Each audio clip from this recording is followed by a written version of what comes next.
Good morning. I'm Paul Grogan, president of the Boston Foundation, and it's my great pleasure to welcome all of you here this morning. There seems to be at least casual interest in this subject today, so we're pleased with that. We do have a little bit of a fetish about being on time at the Boston Foundation, so we're getting underway here with lots of people still coming in. Apparently the traffic is even worse than usual today, but in the interest of time, we will get going. I think that most people here are familiar with the Boston Foundation, but for those who may not be, we are Greater Boston's community foundation, a more than 100-year-old charity that has played a major role in building the nonprofit infrastructure of this region. Over the span of that 100-plus years, we have awarded over $2 billion to Boston area nonprofits engaged in a wide variety of work. And of that $2 billion, fully $1 billion has just happened in the last decade. So philanthropy is growing in this city, and we think that's a good thing. We are honored to be the stewards of a large pool of charitable capital, which we are holding in advance of it going out for grants. Last year, we raised over $200 million of new support. So stewarding and expanding those dollars and making great grants are big parts of what we do. But in addition to those two functions, we do things like this here this morning, which is to look at cutting-edge research and its implications for our community and for public service. This is an extraordinary report from many standpoints. One is just the collective authors. I doubt that all of these entities have worked together on a single report before, and it's clearly delivered a very, very rich result. The other thing is, in terms of the content, what you see is that Boston is a far more interesting and complicated place than the narratives that we're familiar with allow. And we're going to really get into those nuances and subtleties this morning, and it is utterly fascinating. And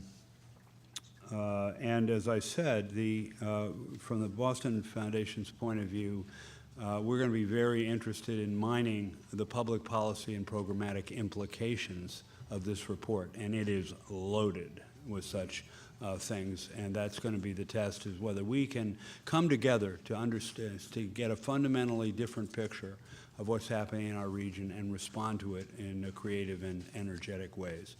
But again, I'm delighted that all of you are here. Forums like this are made possible by the Civic Leadership Fund, our annual fund at the Boston Foundation. We're very grateful to those of you who have contributed and therefore made programs like this possible. Now it's my great pleasure to introduce one of the principal authors of the report, Luke Schuster of the Boston Indicators. Luke.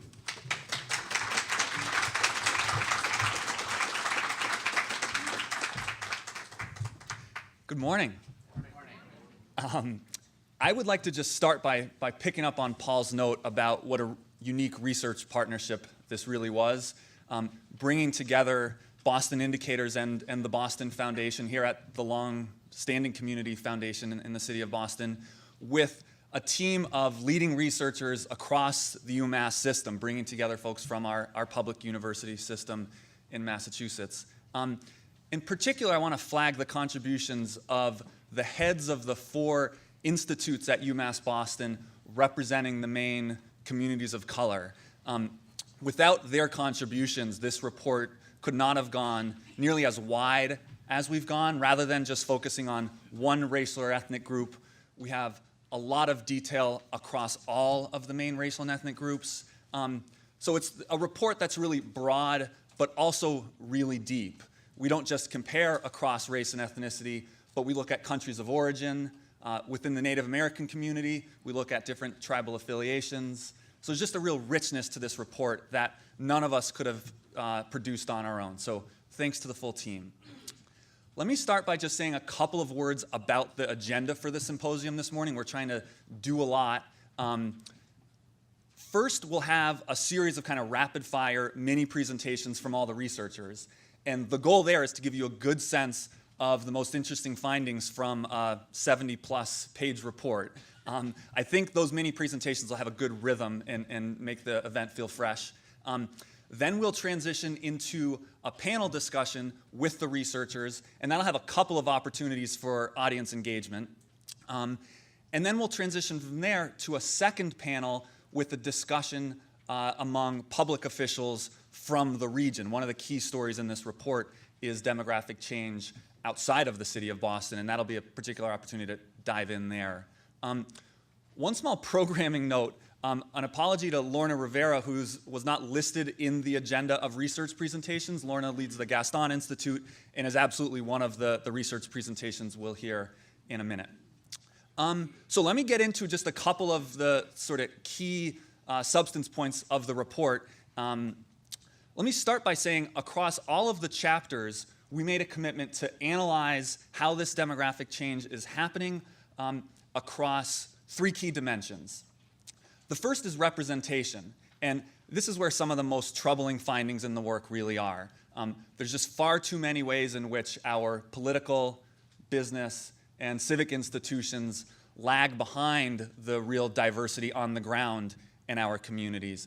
And while there are challenges within the city of Boston, some of the leadership gaps we see in this report are really biggest outside of the city of Boston, where communities have changed rapidly in recent years, and important institutions of power just have not caught up to reflect that new diversity.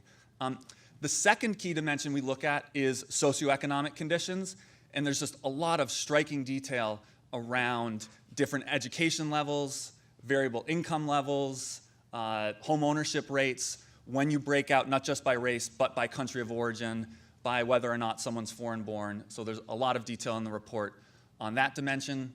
And then finally, we look at residential patterns. Where are people living in the region, and how has that changed over time? So let me get into some of the data by building on that theme of residential patterns. And I actually want to do it by pulling up a laptop and showing a new interactive tool that we are releasing today as a supplement to the report online.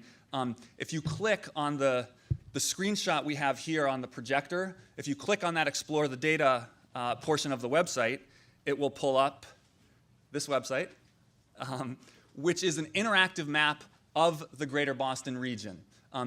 For the report, we mostly look at the 5-county region, 147 cities and towns in greater Boston. One thing I want to highlight right off the bat here, we've sorted this by non-white population change in every city and town in the region from 1990 to today, basically over the course of the last full generation. Every single one of these 147 cities and towns saw an increase in its non-white population from 1990 to today. I'll just hover here to show a couple other interesting findings. In the middle, we see Boston. Boston has seen an increase in its non-white population, I think not surprising. But maybe most striking for me was this dark blue ring of cities and towns outside of the city, seen dramatic increases in their non-white populations, much faster rate of change than within the city itself. And some of these communities are ones that we profile through the case studies in the report. Malden to the north, Waltham to the west. It's been a really interesting growth in the African-American community south of the city, Randolph, Stoughton. Brockton is the community we chose to provide some detail on. Kind of in parallel with that is a story around changing home ownership patterns. The mouse is sliding on the podium here. A huge disproportionate share of new home loans going to Black and Latino borrowers south of the city in Brockton and in Randolph. Brockton received 2 times as many new African-American homeowners than the city of Boston last year, even though Boston's 7 times as large as Brockton. So one of the key themes here is that as rising housing costs are just especially challenging within the urban core, folks are having to consider cities and neighborhoods further outside of the core to find a home. Let me scroll down and show the same map, but for the city of Boston. And here we've broken it out by census tracts, by small neighborhoods.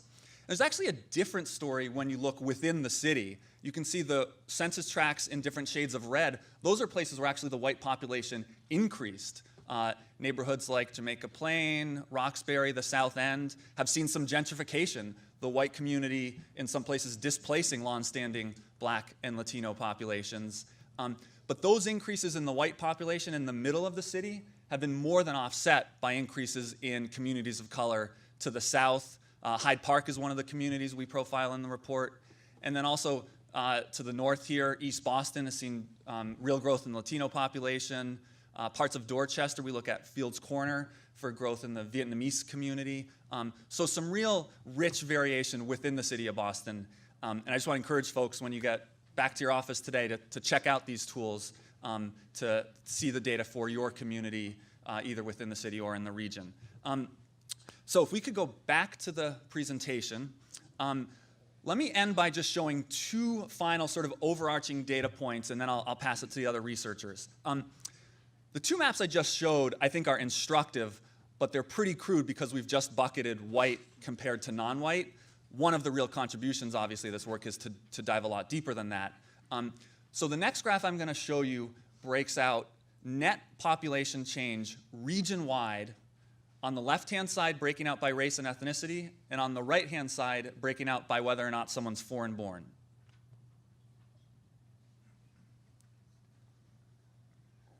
So there's a lot going on in this slide. Couple key things to orient you. One is just overall the region grew by about 500,000 people over the last generation from 1990 to today.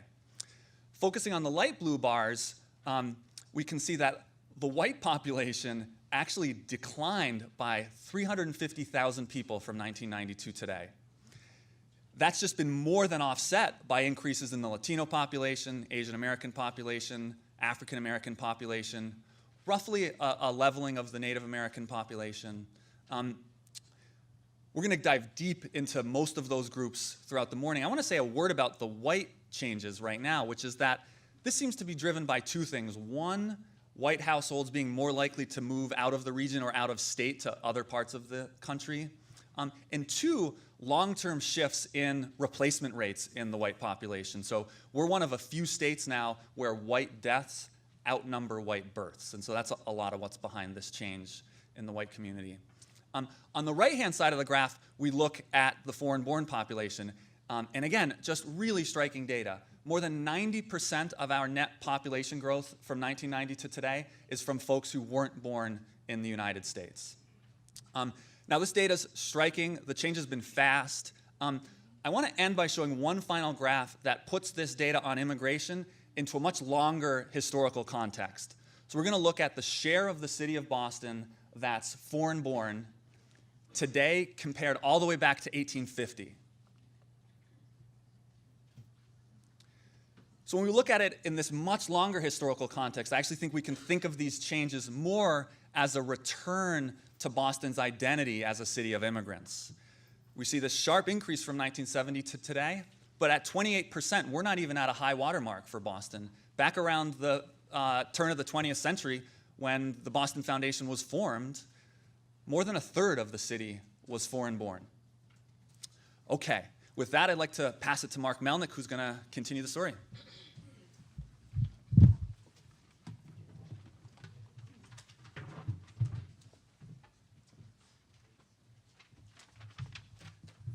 Thanks, Luke. So this is a little bit like tag team wrestling, where each going to tag the next person in. So first, I wanted to thank Luke, the Boston Foundation, the Boston Indicators for supporting this research, helping lead this research. It was a really exciting project for us to be involved in, and the Boston Foundation has been a partner for us at the Donahue Institute for a little while now, and they continue to provide great leadership and interesting challenges for me personally, because the last time I was in front of a room like this at the Boston Foundation, they gave me 20 minutes to talk. Today I got 8. And if anyone who knows me well, that's very difficult for me to control myself that much, so I'm going to try. But beyond that, I also wanted to thank our partners at the UMass Boston across the Cedric Institutes. I think, and to echo what Luke and Stephen said at the beginning, we've never really done anything quite like this before. Our contribution as from the Donahue Institute was doing a lot of high-level macro trends as it relates to changes in demographic, socioeconomic status, and so on. But to be able to pair that with these deeper dives in the communities, I think was what makes this report so powerful.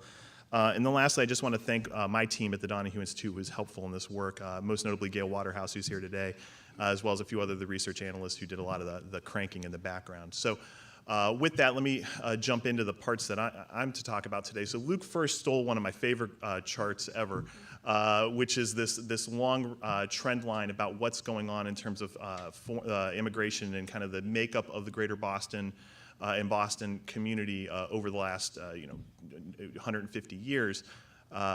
And with that, part of this narrative is really interesting because in the beginning of the 20th century, what you saw was this kind of, quota systeming and kind of limiting of immigration. That uptick that we see in the 70s is tied back to the Immigration Reform Act of 1965.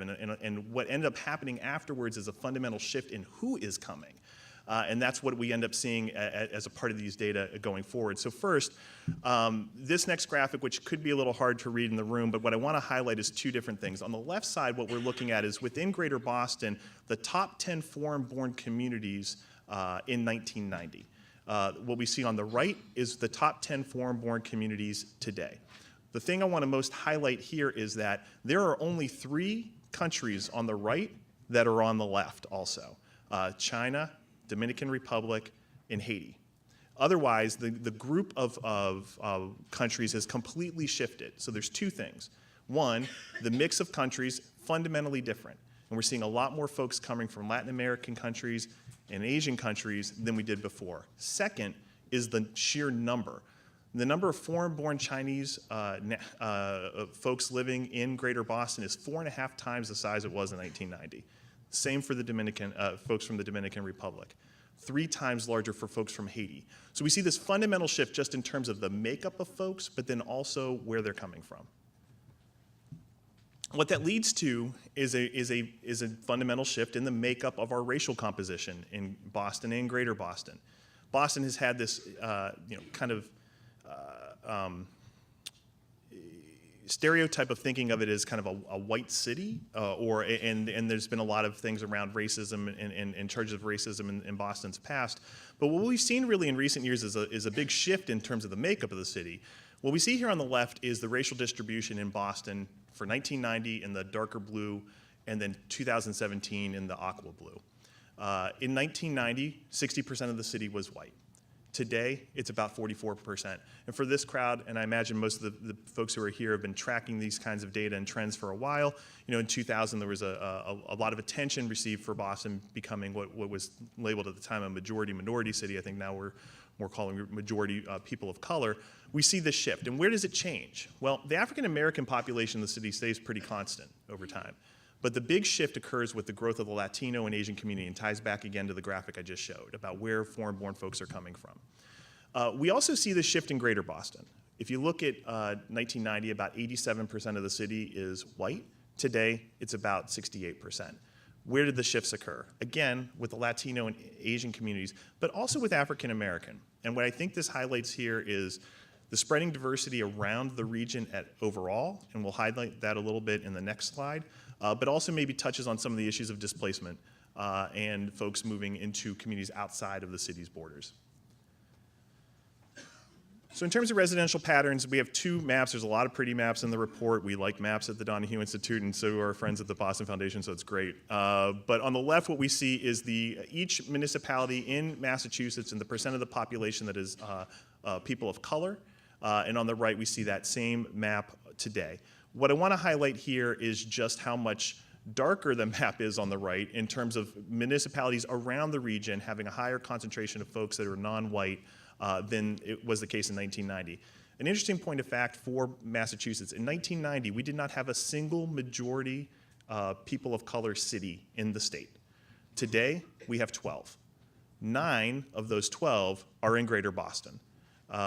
The other ones that in Holyoke and Springfield, also in the western part of the state, are part of that list. But again, highlighting just how the diversity has expanded and spread into other parts of the region. Now, with all that said, one of the things we highlight in the report is socioeconomic differences. So despite the growing diversity in the region, we do see that there are significant socioeconomic differences across racial groups. And each of our partners actually dive a little deeper within their own groups to talk about how those differences manifest themselves. But one I wanted to highlight right away was on home ownership. What we see here is there's a significant difference in home ownership by race in the region.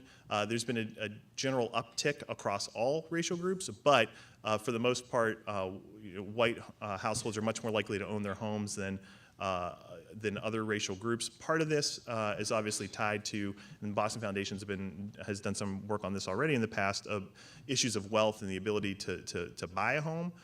The other part of it is also tied a little bit to just kind of the residential patterns in Greater Boston in general. There's a lot more rental properties in the city. The city is more diverse versus, say, the suburbs. But I'm sorry. Yeah. Sorry, where do households that have not just one race living in it, where does that fit into this? Yeah, so this one is usually tied specifically to what was deemed the householder and the person who answers the survey. So it is a flawed measure in terms of how you label a household that may actually be multiracial. So it's somewhat crude in its approach. Other things about socioeconomic differences is tie back into educational attainment. I think one of the most interesting things about the immigrant population in Greater Boston is its bimodal education distribution. Massachusetts has the most well-educated population in the country. About 40% of our state has a college degree, compared to 30% nationwide. This distribution shows the educational attainment for the native-born compared to the foreign-born. Now, native-born, there's a higher percentage of folks with a college degree than the foreign-born, but it's still 40% of the foreign-born population in Greater Boston has a college degree. That's higher than the national average. But we also see a high concentration of folks with less than a high school education. But I think this is an important point to make sometimes, because there are sometimes stereotypes of immigrants working in low-wage, low-skill occupations. It's like, well, that is true. But they're also working in high-skill, high-wage occupations, and part of it driven by our innovation economy. This next graphic looks at changes in educational attainment. The top set of bars looks at 1990. The bottom set of bars looks at 2017. The highlight here is that educational attainment across all racial groups has gone up in Greater Boston over the last 30 years. But the amount that has gone up has been different by group. And in particular, educational attainment for the white and Asian communities in Greater Boston has outstripped that of other racial groups in the region. And again, our partners from the Trotter Institute will dig in a little bit more on their particular group and talk about some of the trends they see there. Lastly, Luke talked a little bit about political representation and what may be going on in terms of just leadership roles among our more diverse communities.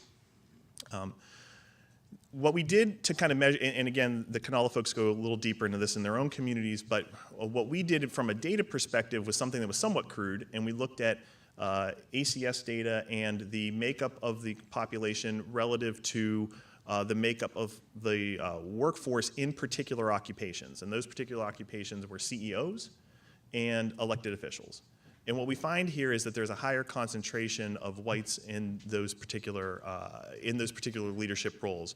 Again, it's a somewhat crude way of defining leadership, but was at least one way to kind of benchmark what's happening. Now, we've seen some positive movement in this space in recent years. The election of Ayanna Pressley to Congress, the city council in Boston being more diverse now than it has at other points in time. But there are other communities where they have high concentrations of people of color, but maybe not in leadership roles.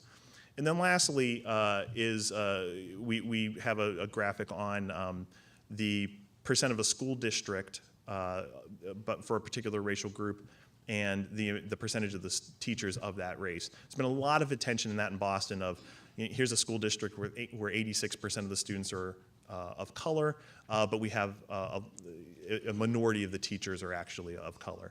Now, when we look at this graphic, for Boston in particular, we see it's actually not quite as out of line as maybe some of the other communities that were featured later in the report.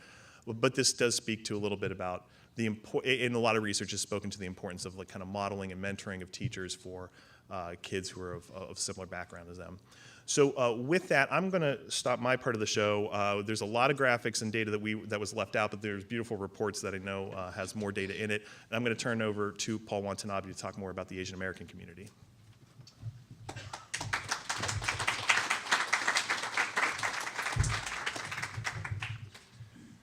I want to begin by adding my thanks to the Boston Foundation and the Donahue Institute and my partners at UMass Boston. This part of the program is these rapid-fire 5-minute presentations on very rich data, so this is only a real snippet of what's in the full report. So I hope you pay a lot of attention to what's actually in the report and the data that's available there. And my principal responsibility at the Institute for Asian American Studies was to do the reporting on the Asian American community, and this section was co-written by my assistant director, Shauna Lowe, so I want to acknowledge her participation as well. The Chinatown area in Boston, which most of you are familiar with, which is just over here, has been there for almost 150 years and been a home to what is perceived as a traditional home of the Asian American community, at least in the Boston area. So it's not a community that is, if you will, fresh off the boat. It's been here a long time, principally Chinese American in its origins. But as you saw in that slide that Luke showed, you saw a precipitous decline in immigration to the United States beginning after the early teens of around 1920 and falling really until 1970. And that, as has been pointed out, is due to a number of things, including highly restrictive immigration laws that affected communities across the board, but none more so than Asian American communities, which were essentially excluded from coming to the United States in large numbers until the 1965. And that number of Asian Americans who have grown in Massachusetts began to increase, and most notably after the Southeast Asian Wars, when refugees from those wars came to the United States beginning early in the middle 1970s. And so Asian Americans now are the fastest growing racial group in Massachusetts and the US, and by far have the highest percentage of foreign-born populations. About 70% of immigrants from of Asian Americans in the greater Boston area are immigrants.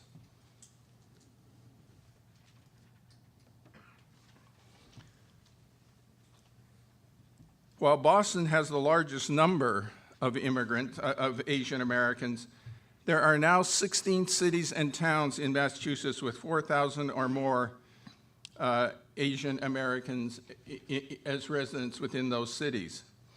The Asian American share of the population in several cities and towns, as this table indicates, is significant. 16 cities and towns in the greater Boston area now have more than 10% share of their population are Asian American. This is a significant transformation. But Asian Americans are not a monolithic community by any means. They are complex and they are diverse. They are diverse and complex in many different ways. For example, there's the Asian ethnic or subgroups are myriad. There's no such thing as an Asian American group, if you will. And using the aggregated data on Asian Americans mask the tremendous diversity that occurs within this community. This somewhat complicated chart sort of reflects that diversity that occurs within the Asian American community. It shows, for example, the diversity. It shows the various different groups and the size of the groups, in this case about 8 of them. But it also shows that the complexity and diversity that I talk about is reflected in socioeconomic status and diversity. And in this slide, it focuses on differences in size, educational attainment, and income. It shows, for example, that on the extremes, you see, for example, the Indian American community, high levels of socioeconomic status, high levels of achievement. On the other hand, you see, for example, communities like the Cambodian community and Southeast Asian communities, less on the other extreme of the socioeconomic diversity and lower levels of attainment. One should and you see the Chinese community in the middle, which sort of is this bimodal community. Some parts of the community have high levels of income, others have low levels of income. and it is a large community that sits within the middle. This is an important consideration, not only, as you will see, for the Asian American community, but is true for the Latino community and increasingly for understanding the Black or African American community as well. This is a theme you'll see throughout this report. And while our full report focuses on the growth of non-white residents in Greater Boston, nowhere is that more true than for Asian Americans than in Quincy, Massachusetts. In 1960, there were about 100 Asian Americans in Quincy. Now there are over 26,000. 28% of the population, of Quincy's population are Asian Americans. It is the highest concentration of Asian Americans of any city or town in Massachusetts. And in addition to looking at the region and a city in Greater Boston, we also focus on a neighborhood in Boston. In this case, we looked at the Asian American growth, largely Vietnamese American, in the Fields Corner section of Dorchester. There were fewer than 500 Asian Americans in that area in 1980, and now there are 13,000 Asian Americans, largely Vietnamese, in that area today. In other words, about 6% of the population in Fields Corner in 1990 was Asian American. Now it is about 22%. So throughout the region, cities and towns like Quincy and neighborhoods like Fields Corner, the response to the growing Asian American presence has been mixed, at times harshly resistant, at other times accepting. At times, this response is elicited from Asian Americans' despair, and at other times, resilience. And at all times, a remarkable determination to build lives as equals in a nation whose greatness has yet to be attained. So I want to turn this over now to Kiki Edozie, who will give us some views about the African American and Black community.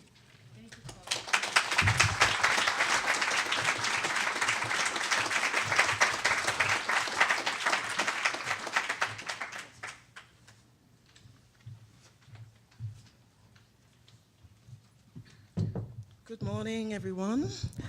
I would say an elaborate thanks to everyone, but I only have 5 minutes, so I'm not going to concede my time.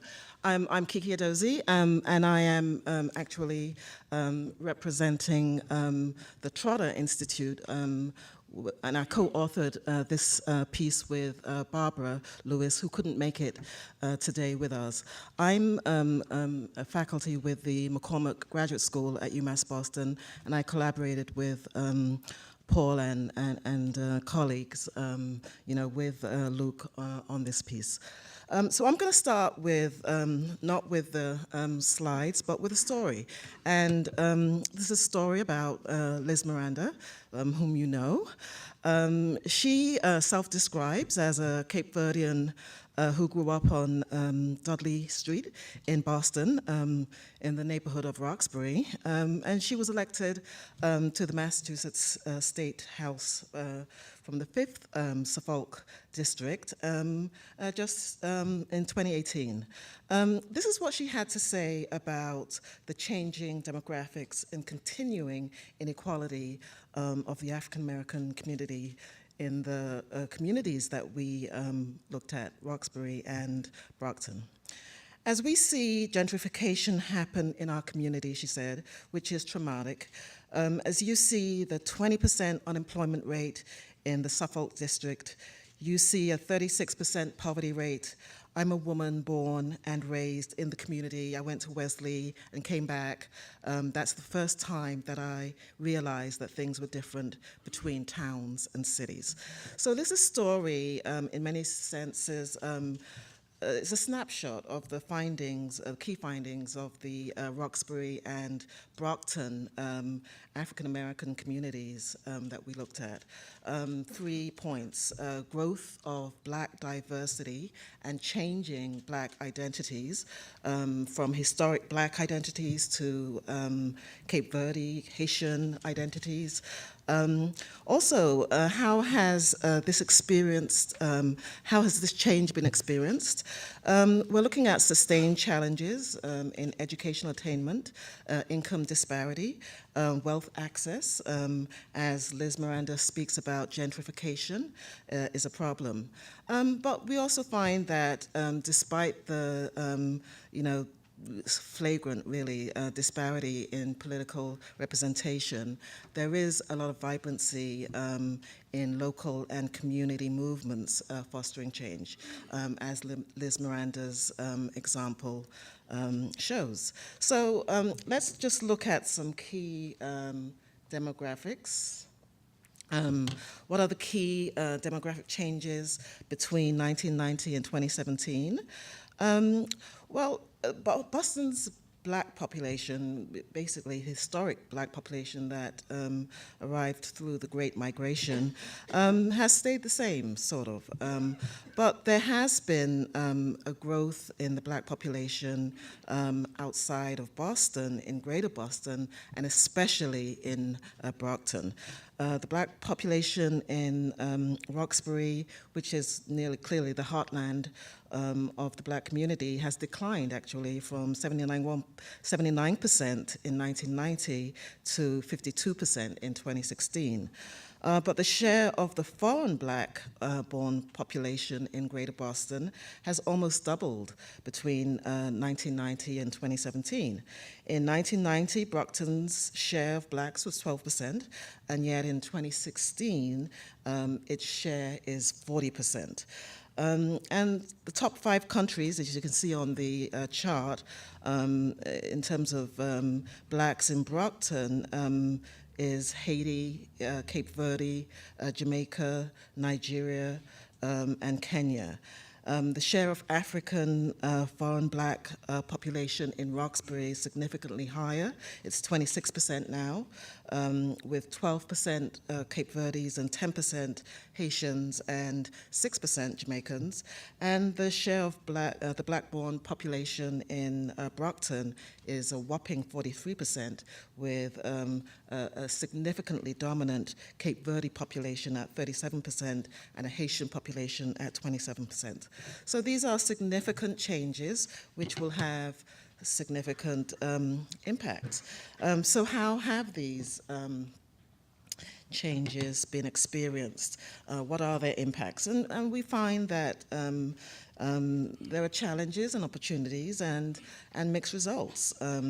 So for example, we see that in home ownership, whereas African Americans still possess a lower household income than the Greater Boston region, which is a range of $46,000 to 80,000, which is the regional average. However, we are seeing a lot of diversity, as Paul mentioned, if you look at the black population ethnically. So we see that Haitians and Cape Verdes and in this chart, Nigerians, have some of the highest income rates in the region. So the good news is that Brockton accounts for 18% of all home loans to black borrowers statewide, despite accounting for only 1.7% of the total statewide loans. And I think Luke mentioned this. But the bad news is that the average price of a single-family home in Roxbury is about $680,000, more than double that of Brockton. And Roxbury is very vulnerable to gentrification because 81% of the renters there are homeowners. So the bad news is that African Americans and blacks more generally still have challenges accessing wealth in ownership. However, the good news is that there are smaller gaps between black ownership rates and total home ownership rates in communities with a higher concentration of African Americans. So let me conclude with another story. This time it's Shayna Barnes in Brockton in 2014. She was the first black woman to win a council seat in Brockton. However, 3 years later, she stepped down, noting that Brockton City Council hasn't kept a pace with the increasingly diverse city for decades. This is what she said: "I think it's bred apathy and withdrawal. For instance, the Haitian community is very close-knit. They're doing things for themselves, but everything's kind of separate. Cape Verde's as well. They have their own way, helping one another. The meshing isn't happening." So I'll conclude by saying that, again, despite the stark inequality and lack of political representation for African Americans and blacks more generally in politics, there's hope. And it was Ayanna Pressley who said change can't wait. But we believe that her election is actually representative of the changing demographics in Boston and the greater Boston. Thank you.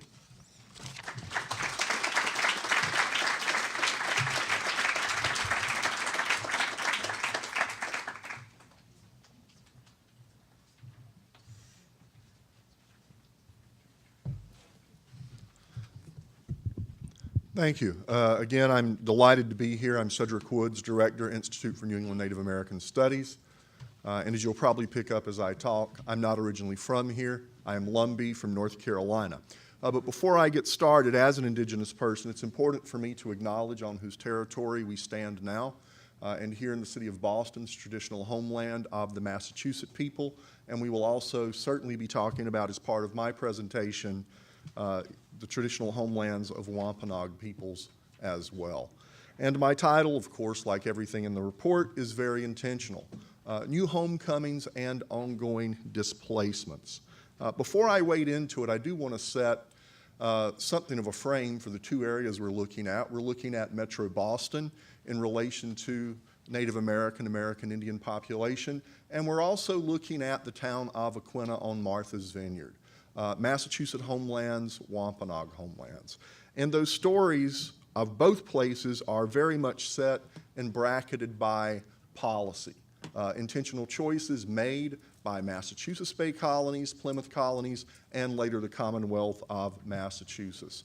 So whether we're talking about the Indian Exclusion and Imprisonment Act enacted here, and it stayed on the books from 1675 to 2004 in Boston, again, which is indicative of the complex and confused way the city of Boston has looked at and frequently ignored or excluded Native peoples here in the city, or the Allotment and Enfranchisement Act, which was specifically designed, in spite of its high-minded intentions, to break apart Native communities like the Indian praying town or Indian plantation of Aquinnah.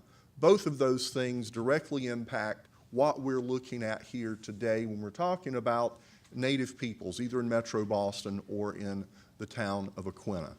One of the huge things that I knew and had read other demographic studies, but holds true either in the tribal territory of Aquinnah or Metro Boston or the entire state of Massachusetts, is just how pervasive the undercount can be of Indigenous peoples here, and it is systemic. When people count, they want things to add up to 100. So those who check multiple boxes are frequently overlooked or ignored in terms of the complexity of their identities. For Native people, it's estimated our outmarriage rate has been over 50% since around 1990. So if all the kids of the parents filling out those forms talk about a Native and a non-Native parent, they're frequently counted as non-Native. If you look at these numbers here, there's an exponential difference. You'd actually think the number of Native peoples was decreasing if you only look at those who check one box alone versus those who check multiple boxes. But Native ancestry is not just about a Native or non-Native parent, it's also about political affiliation, tribal affiliation, belonging to tribes as polities, as governments. That's a story that's true here as well. Something else that comes out very clear in this data, looking at the diversity of indigenous peoples here in both Metro Boston and at Aquinnah, but particularly the Commonwealth in Metro Boston, is the very high degree of diversity of Native peoples. On the map, you see roughly what some of the indigenous territories looked like around sustained contact, 1600, 1620. And then you have a very contemporary data set being driven by Census and American Community Foundation reports. Looking at these two, you see that there are many communities that were clearly represented in the 17th century that you do not see reflected in contemporary census data. Again, a reflection of exclusion, displacement, and removal of Native peoples in Massachusetts. If you wonder why the numbers are so small, that's why. There's intentionality. But in spite of that, looking at both of these, you see the rich ongoing diversity of Native peoples in the Commonwealth. One of the huge findings that leapt out that Luke and Mark pointed out very early was trying to grapple with the massive increase of Native peoples in the town of Aquinnah. And it's very much tied to the federal recognition of the Wampanoag tribe of Gayhead at Aquinnah, and their ability to create things like affordable housing for their community members. The percentage of American Indian population more than doubled from 1990 to 2016, and it's directly tied to a community regaining degrees of self-determination, control, and autonomy. Last but not least, here in Metro Boston, the numbers remain relatively flat, both in terms of City of Boston, not one quite being sure if it has Native people present. I live in Mattapan, so I think just as a sample of one, I'm reflective that that is not quite true. But also a complex, complicated relationship. And I'll leave it there, and I hope you dive into the report. And thanks again. And now my colleague, Lorna Rivera.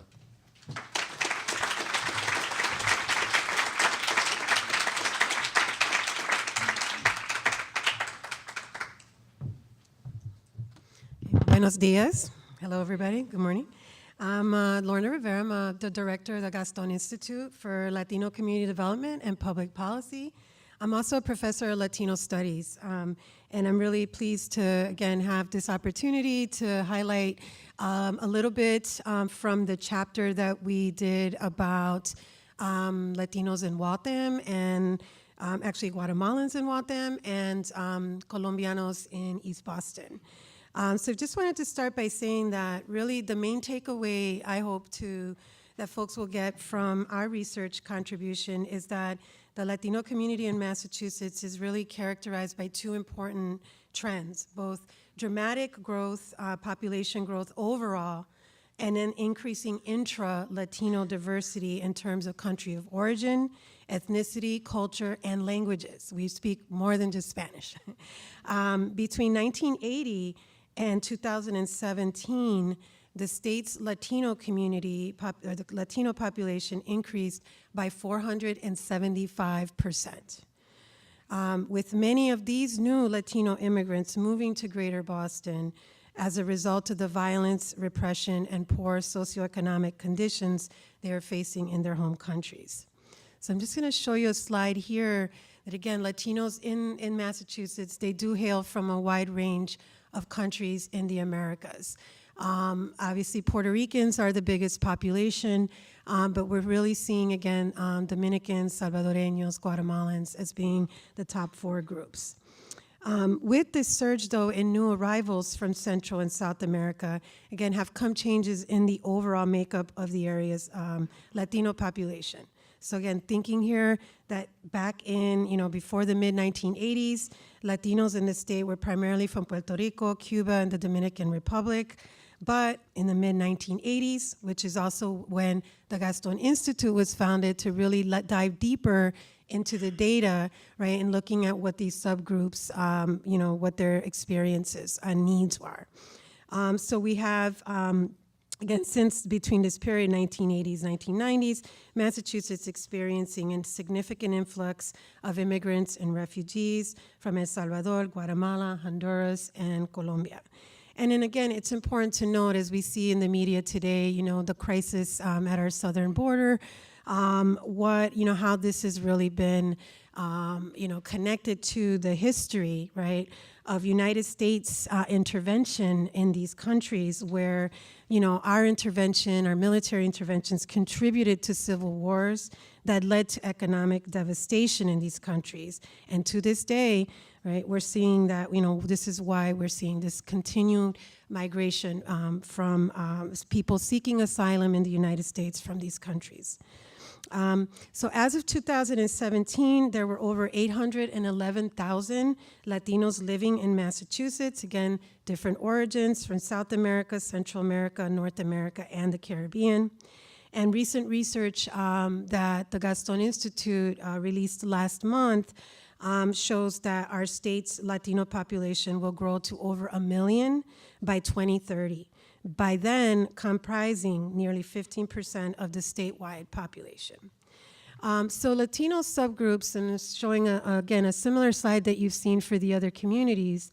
And what we see here, again, is that the Latino subgroups are also characterized by important cultural differences and disparities in quality of life. In this slide, we can see that Latino populations by the size, right, the bigger the circle, the educational attainment towards the right, and then the median household income of the 10 largest Latino subpopulations in this slide. What this data illustrates is how those with relatively poorer and less stable countries of origin and ancestry, Central America, the Caribbean, they tend to cluster at the lower end of the skills income distribution, while those from relatively more stable and prosperous countries in South America have attained a greater degree of economic well-being here in Greater Boston. But again, challenges still facing here, as we see in Greater Boston, and why we focused on Guatemalans and Colombians, is there's a real differences here in these communities. In Greater Boston, only 8% of Guatemalans have a bachelor's degree. Their median income is roughly around $52,000. But the situation for Colombians, however, is quite different, where 32% have a bachelor's degree or more, their median income around $62,000.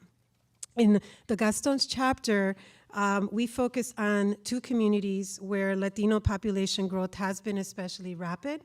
Waltham, with its significant Guatemalan population, and East Boston, where Colombians have recently concentrated. In both of these communities, a large share of the population growth since 2010 can be attributed to their migration, so to Latino migration. And their growth is facilitated by social networks and relationships that pave the way for new arrivals to succeed. And this is really the case in Waltham, where there's particular states that are, migrants are coming from in Guatemala, in East Boston, Colombians from a region called Don Matias. So there's particular, again, these social networks are really important. And Colombians and Guatemalans have made significant contributions to the economic growth in their communities, yet both communities continue to suffer from the lack of Latino representation and leadership in the political, corporate, and nonprofit spheres, and most importantly, sharing a need for more culturally and linguistically responsive services. And this is really the case throughout the state for Massachusetts. So the three main takeaways. As in other racial and ethnic communities, Latinos have been critically impacted by the high cost of housing. And this is really phenomenally the case in East Boston, where increasing rents are pushing out Latinos and other immigrants, pushing them out of communities where they have really put down roots, raised families, and built social networks that have helped them to thrive there. And we're seeing this displacement. Another main takeaway is that from this research, what you'll again see is that the majority of Latinos will be US born by 2030. So this is another important piece to think about. Again, these differences in quality of life issues affecting distinct Latino populations. We tend to just lump them all together without thinking about, again, that there are unique cultures, languages, and distinct conditions in their home countries. And that, various Latino subpopulations, we see this in this chart, that this then, sort of the cultural capital they bring here relates to then, what their economic situation, their socioeconomic well-being in Massachusetts. So, again, I think it's critical that we understand more deeply the many sociocultural differences among Latinos so that we can effectively address their specific community needs. And in the cases of Waltham and East Boston's Latino community also, and I hope we can talk more about this during the discussion, is that there's a clear need for greater representation in the leadership, in voice and power, in the political, corporate, and nonprofit spheres. And in both East Boston and Waltham, the challenges Latinos face reflect some of the universal hurdles faced by many of the other immigrants in Massachusetts. So thank you, and I look forward to the discussion. And I just want to bring up Trevor Meadows.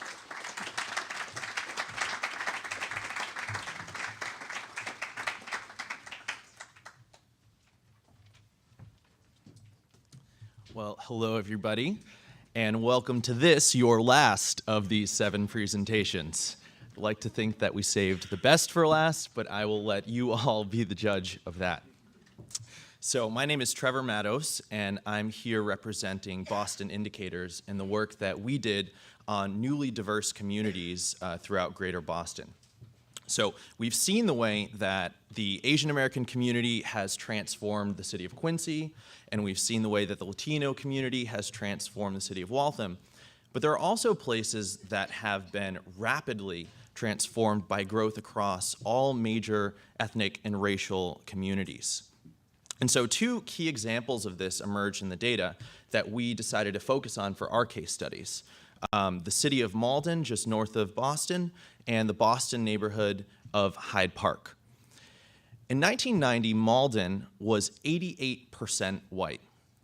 Today, it's just 48% white. It's 23% Asian American, 15% African American, and 10% Latino. And Hyde Park experienced a relatively similar transformation over the past 25 years or so. But in fact, our analysis extends even beyond the community level to focus on the way that individual families are increasingly forming across racial and ethnic lines. And so what we're seeing is growth in the multiracial population. And so, unfortunately, the census didn't even capture multiracial data until the year 2000, so it's actually a little bit tricky to get a sense for these long-term trends in this population. But by comparing differences across age groups, we can start to get a sense for the way that the multiracial population is growing in Greater Boston. So when we take a look at the current data, what we see is that kids in Greater Boston are actually 5 to 8 times more likely than older generations to be multiracial. And we suspect that if this pattern continues to hold in the future, there's going to be an even larger share of our population that's multiracial. And in fact, this is despite the fact that the census doesn't fully capture the extent of the population that has more than one cultural background. And so despite the fact that you can now indicate more than one racial identity, it's not possible to indicate more than one ethnic identity. And so like one clear example of this is folks that might have one Latino or Latina parent and one of a different race. And in fact, that's me. I'm one of those people. I have a white dad who's right over there, Massachusetts guy, and a mother who's Latina from Lima, Peru. And so the census does not accurately capture the nuance even in my cultural identity. And I just think it's important to keep in mind that as our population changes, we're going to have to get a whole lot better at capturing this unique character of our population if we want to understand them and build resiliency in our newly diverse communities. So the next thing I want to do is highlight a couple key findings from our Malden and Hyde Park case studies. It's probably no surprise to most people in this room that Boston is a city with an incredible amount of economic inequality across racial and ethnic groups. But one really interesting thing that emerges in our case studies of Malden and Hyde Park is that it's actually a much more even distribution of income across these groups. Hyde Park, we see the same thing. It's a much, much more equitable distribution of income across ethnic and racial different communities. Unfortunately, we can't say the same thing about political representation in our case study communities. Despite the fact that Malden is one of the most diverse cities throughout the Commonwealth, has the single most diverse student body, just 1 in 11 city councilors in the city of Malden is a person of color. And so what we discovered through interviews with local leaders, both in Malden and Hyde Park, is that in fact, it's the community-based organizations that are on the ground day in, day out doing the work that have been able to more rapidly respond to the shifting needs and the changing demographics in these two places.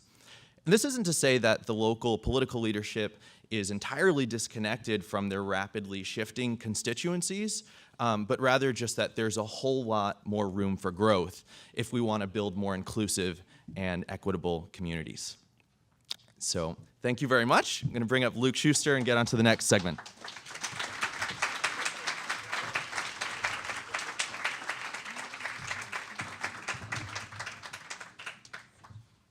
Wow. Fantastic presentations. Thanks to the whole team. Yeah, another round of applause.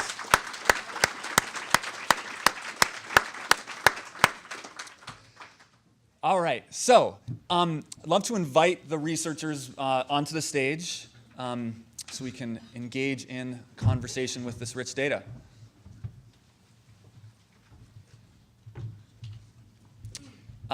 What I want to do as folks are coming up to the stage is actually give us an opportunity to first briefly hear from the audience. We'll do a period of question and answer with me moderating, but I would just love to hear reactions from folks before we get into the back and forth. There'll be a moment later for questions, so I'm going to try something different here, which is truly just want to hear comments. What emerged from the data? How does this connect to your experience? And before I open up to that, I just want to stress the importance of brevity so we can hear multiple voices before getting to the questions. So there's mic runners in the audience. If you raise your hand, folks will find you. In the back here. Great.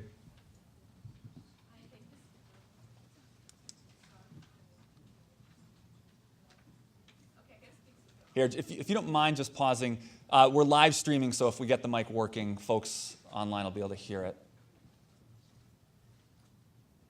Hello. There we go. Oh, okay. Great. Thank you so much for the presentation. I just have a question about what. You know what? If you ask a question, I'll just pin it, and they can choose to respond. Question, comment. I don't know. I was just wondering why the Brazilian group, since it's so big, wasn't represented within the Latino speech, or why is that? I was curious about that because it's such a big group here in Massachusetts, so I'll be curious to hear more about it. Let's put a pin in that, but great. Yeah, Tim in front there. Hi, Tim Reardon with the Metropolitan Area Planning Council. I really appreciate the looking at the intersection of race, ethnicity, and origin, as well as education and income, which I think really adds to it, and in particular, the examination of the Native American population, which is too often overlooked, and I am guilty of that as well in the work that we do. I am troubled by the lack of any attention to the continuing segregation in the region, and the fact that as folks are displaced from communities where we have rising housing costs and they're moving to places like Brockton, it appears that the lens here is more celebratory, and that is a movement of choice, rather that there are very limited choices for people to move to as a result of deliberately exclusive policies of suburban communities, racist lending practices, discriminatory mortgage policies, real estate steering, and suburban housing policy that's deliberately intended to exclude low-income households, families, and through that, people of color. And when we celebrate that that the number of people of color has gone up in every community. Well, in Cohasset, it went up from somewhere around 1.3 to about 2.4. I don't think that's anything to celebrate, and I think we have to talk about the continuing problems of exclusion and segregation in the region as we talk about diversity, if we're going to have a real conversation about what's going on here.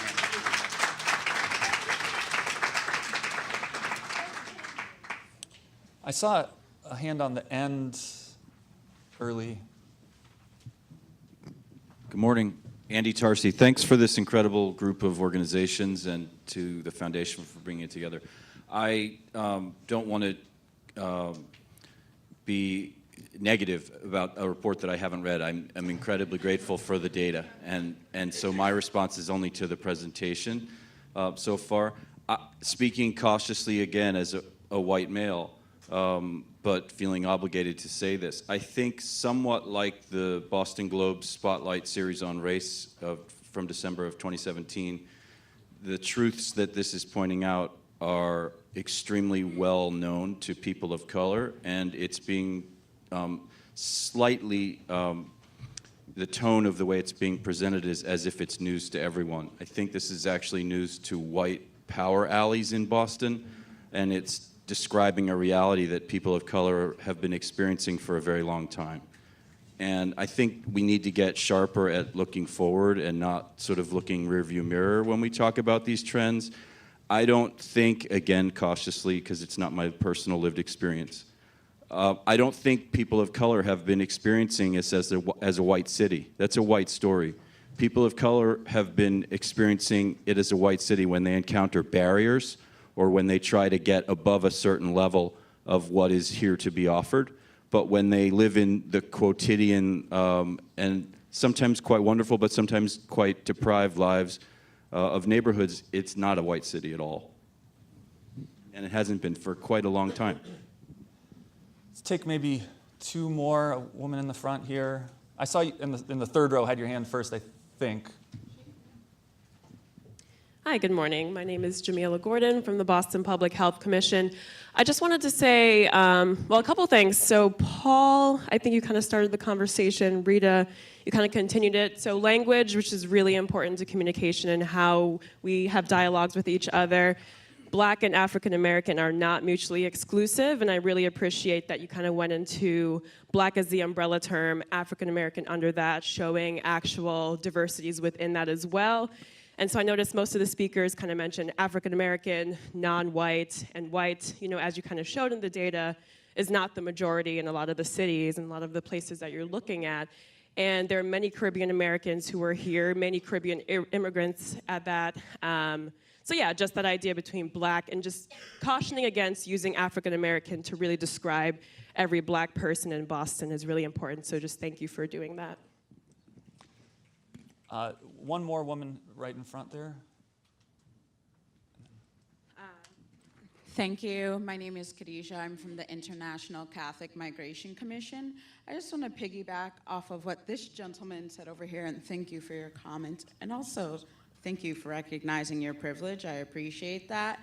I noticed in the bubble charts as well, if you actually look at the income levels between the different groups, you see that there's lower income levels between that of the Latinx communities, that of the African American, and the vast diversity within that, compared to the Asian Americans. And I would love a conversation about how structural institutions have pitted different groups against one another, have chosen to sometimes see Asian Americans as the quote-unquote model minority, and how different programs and policies have made it such that some groups are able to access better institutions, access better jobs, and make more. And I think that's really important to that conversation, and looking ahead at how these trends can change. I'm sensitive to time, want to make sure we have an opportunity to hear more from the researchers. So let's transition now to a couple questions from me. I actually want to start by building on a question that I had, which is, I think, directionally along the lines of some of the comments that have been made. And then just to stress again, we'll have a brief period for direct questions from the audience just a bit later. So let's just build immediately on this question of how positive is the story that we're seeing. I'm very sensitive to that comment. Our thinking here was to provide the sort of table setting of the data, and then really through this discussion, roll up our sleeves on how this has been experienced on the ground. So I think in a sense, building on Tim's observation, I'd love to ask any of you to kind of reflect, thinking particularly about the case studies outside of the city of Boston. Is the Brockton story a good news story? There's been growth in the black population. There's new home ownership opportunities there, perhaps an emerging middle class cluster. Is that good news? Or, to Tim's framing, is this actually just the consequence of dramatically rising housing costs in the inner core, exclusionary zoning in the suburbs, and folks are moving there not because they initially want to, but it's just a second best option? What are people's reactions? If I can offer a couple of things. So Tim, you're on to obviously a lot of the challenges that are in the region, and I don't want to get too far ahead of other reports that are coming out of the Boston Foundation in the next few weeks, but we're doing some work right now as it relates to the Greater Boston Housing Report Card, and my group at Donahue Institute is also doing the impediments to fair housing analysis for the state. And in both of these things wrestle in some degree with the issue of segregation. So some of the things that we're seeing here in terms of increased diversity in communities is a math problem, in the sense that the region has become more diverse, but there are a lot of communities that are still inaccessible. Statistically, I think what we're finding is that racial segregation, as it were, is kind of going down a bit in Greater Boston, but it's not good, especially when it's compared to other metropolitan areas. But one of the things that's really kind of intermingled with that is these elements of class segregation, and just which is obviously relates back to race in a lot of ways. So I mean, I wholly agree with every single one of your points, especially when it comes to exclusionary zoning practices and how how hard it is to build density in certain communities, which is effectively pretty classist in the ways that communities kind of stop change from happening, and it is some of the things that we do address in other ways, but I think is intermingled within this. Anybody else want to jump in? Yeah, I think the structure of the report sort of speaks a little bit to the questions that people have raised. We did not do this as a report that just focuses on Greater Boston in opposition to what's happening in Boston. We made a determined effort to focus on the issue of race in Boston and look at it in Greater Boston as well. And that's why the notions that have been raised, for example, if you look deeply into the report, we raise across the board the issues of gentrification and the lack of affordable housing. And when I talk, for example, about Fields Corner, when you look at our report, we talk about the extent to which whatever success there is, and it's been begrudging success often in terms of how the city and others have responded to it, what we see is a potential threat to that community, that they may be a victim, if you will, of their own, certainly business establishments and so forth.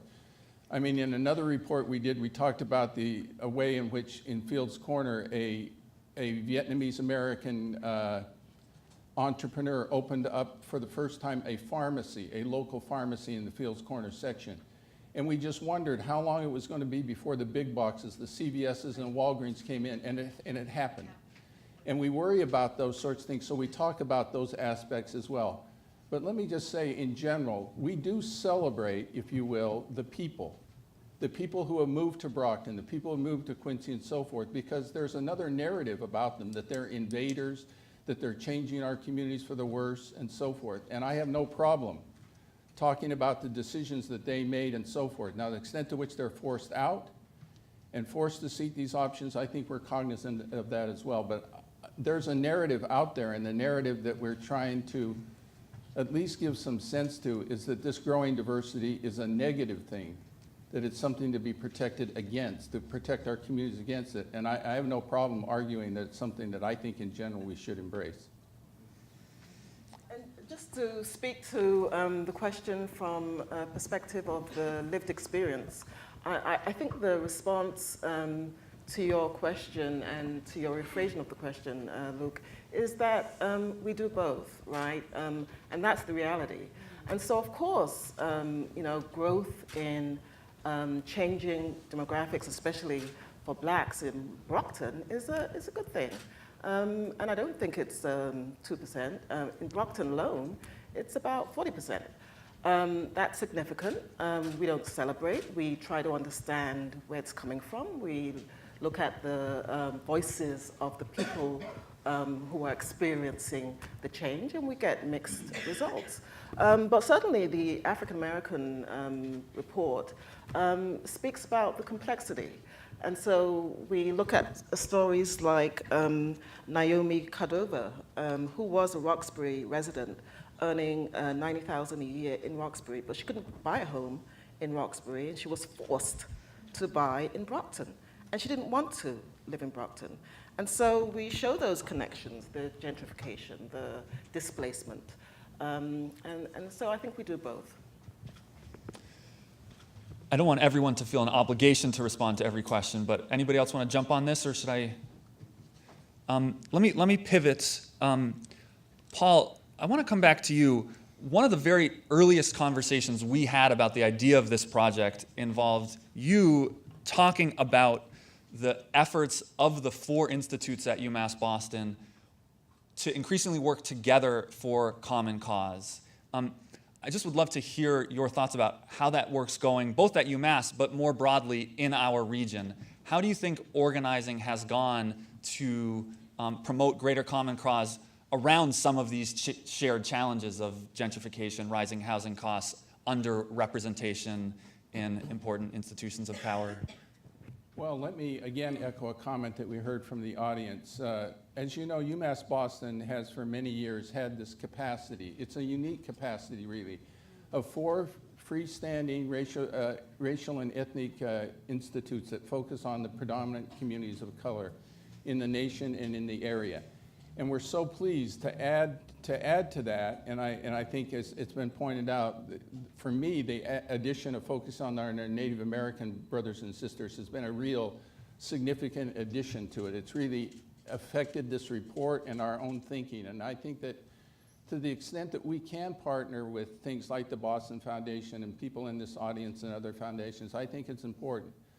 I think people should know that as ethnic studies programs and research on Asian Americans and Latino populations and Black and African American and Native American populations and so forth, as our numbers have grown, in some respects, there's a view out there that you've had your day and now it's time to move on. And it's precisely under those circumstances, as our numbers have grown, people have said, we don't need to focus specially, we don't have to have research institutes and so forth and ethnic studies programs that focus on your populations.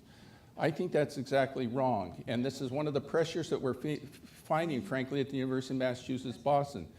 These programs and certain institutes that look at these growing populations are under threat, and I hope that reports like this and efforts like that we do on a daily basis will convince you and others behind you that the importance of having that focus as a part of the University of Massachusetts Boston and having that capacity in all of our ability to look at populations within the state.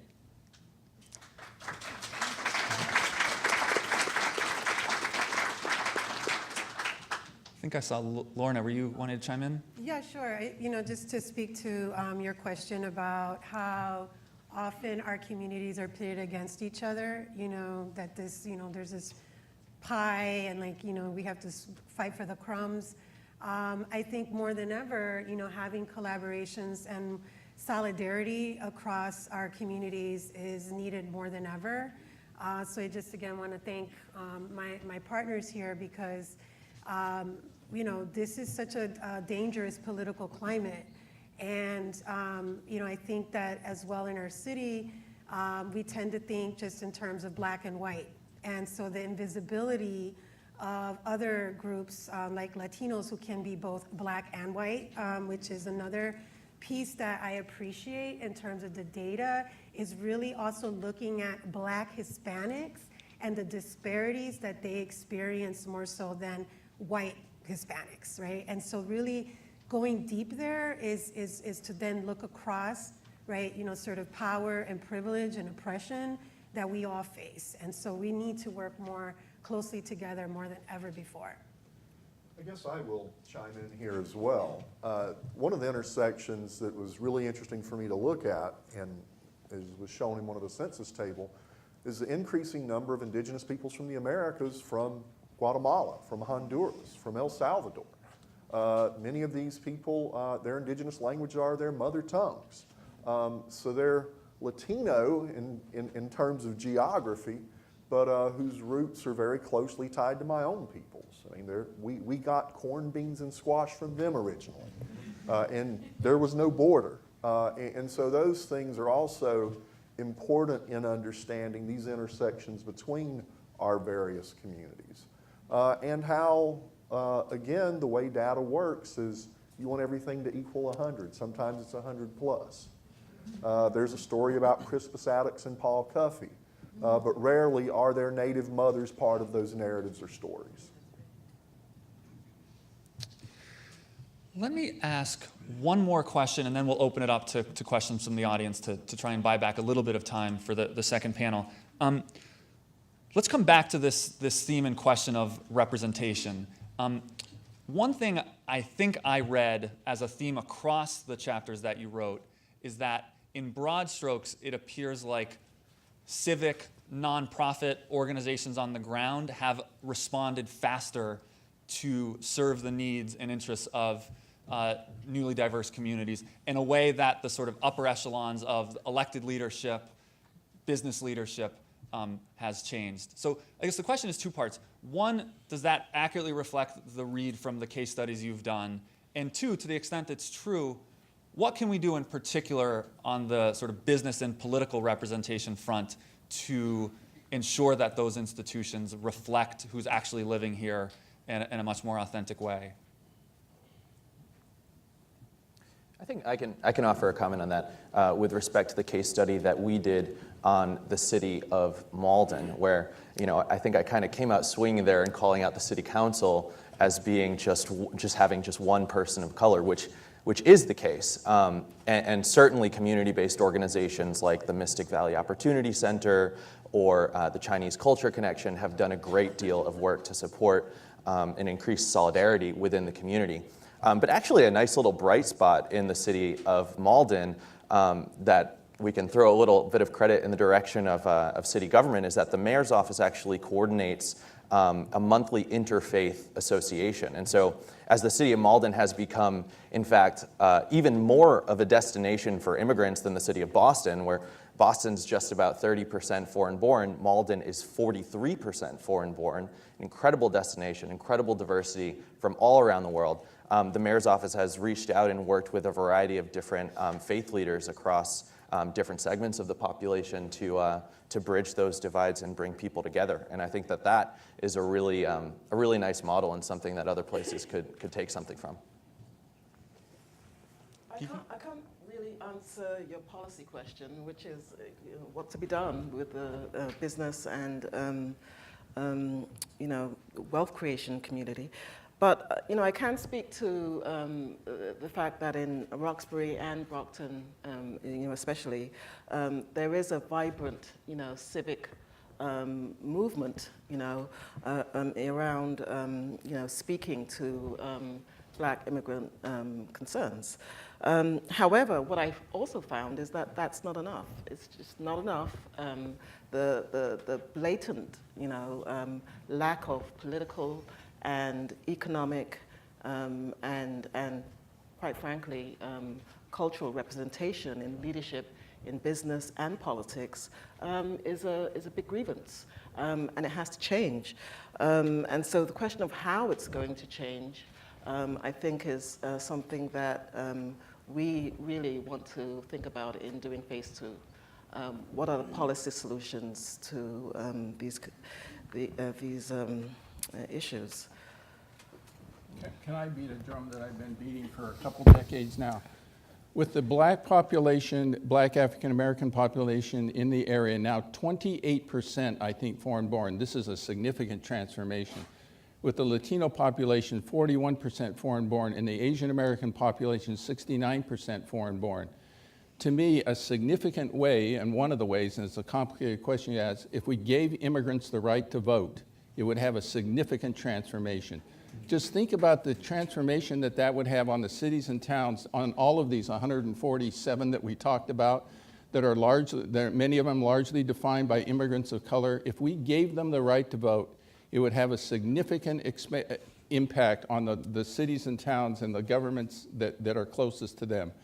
I think it's something that we should read, and it has more meaning now than 2 decades ago when I was talking about this. It has real meaning now. It would be the most significant expansion of the vote in cities and towns, I think, since we gave women the right to vote.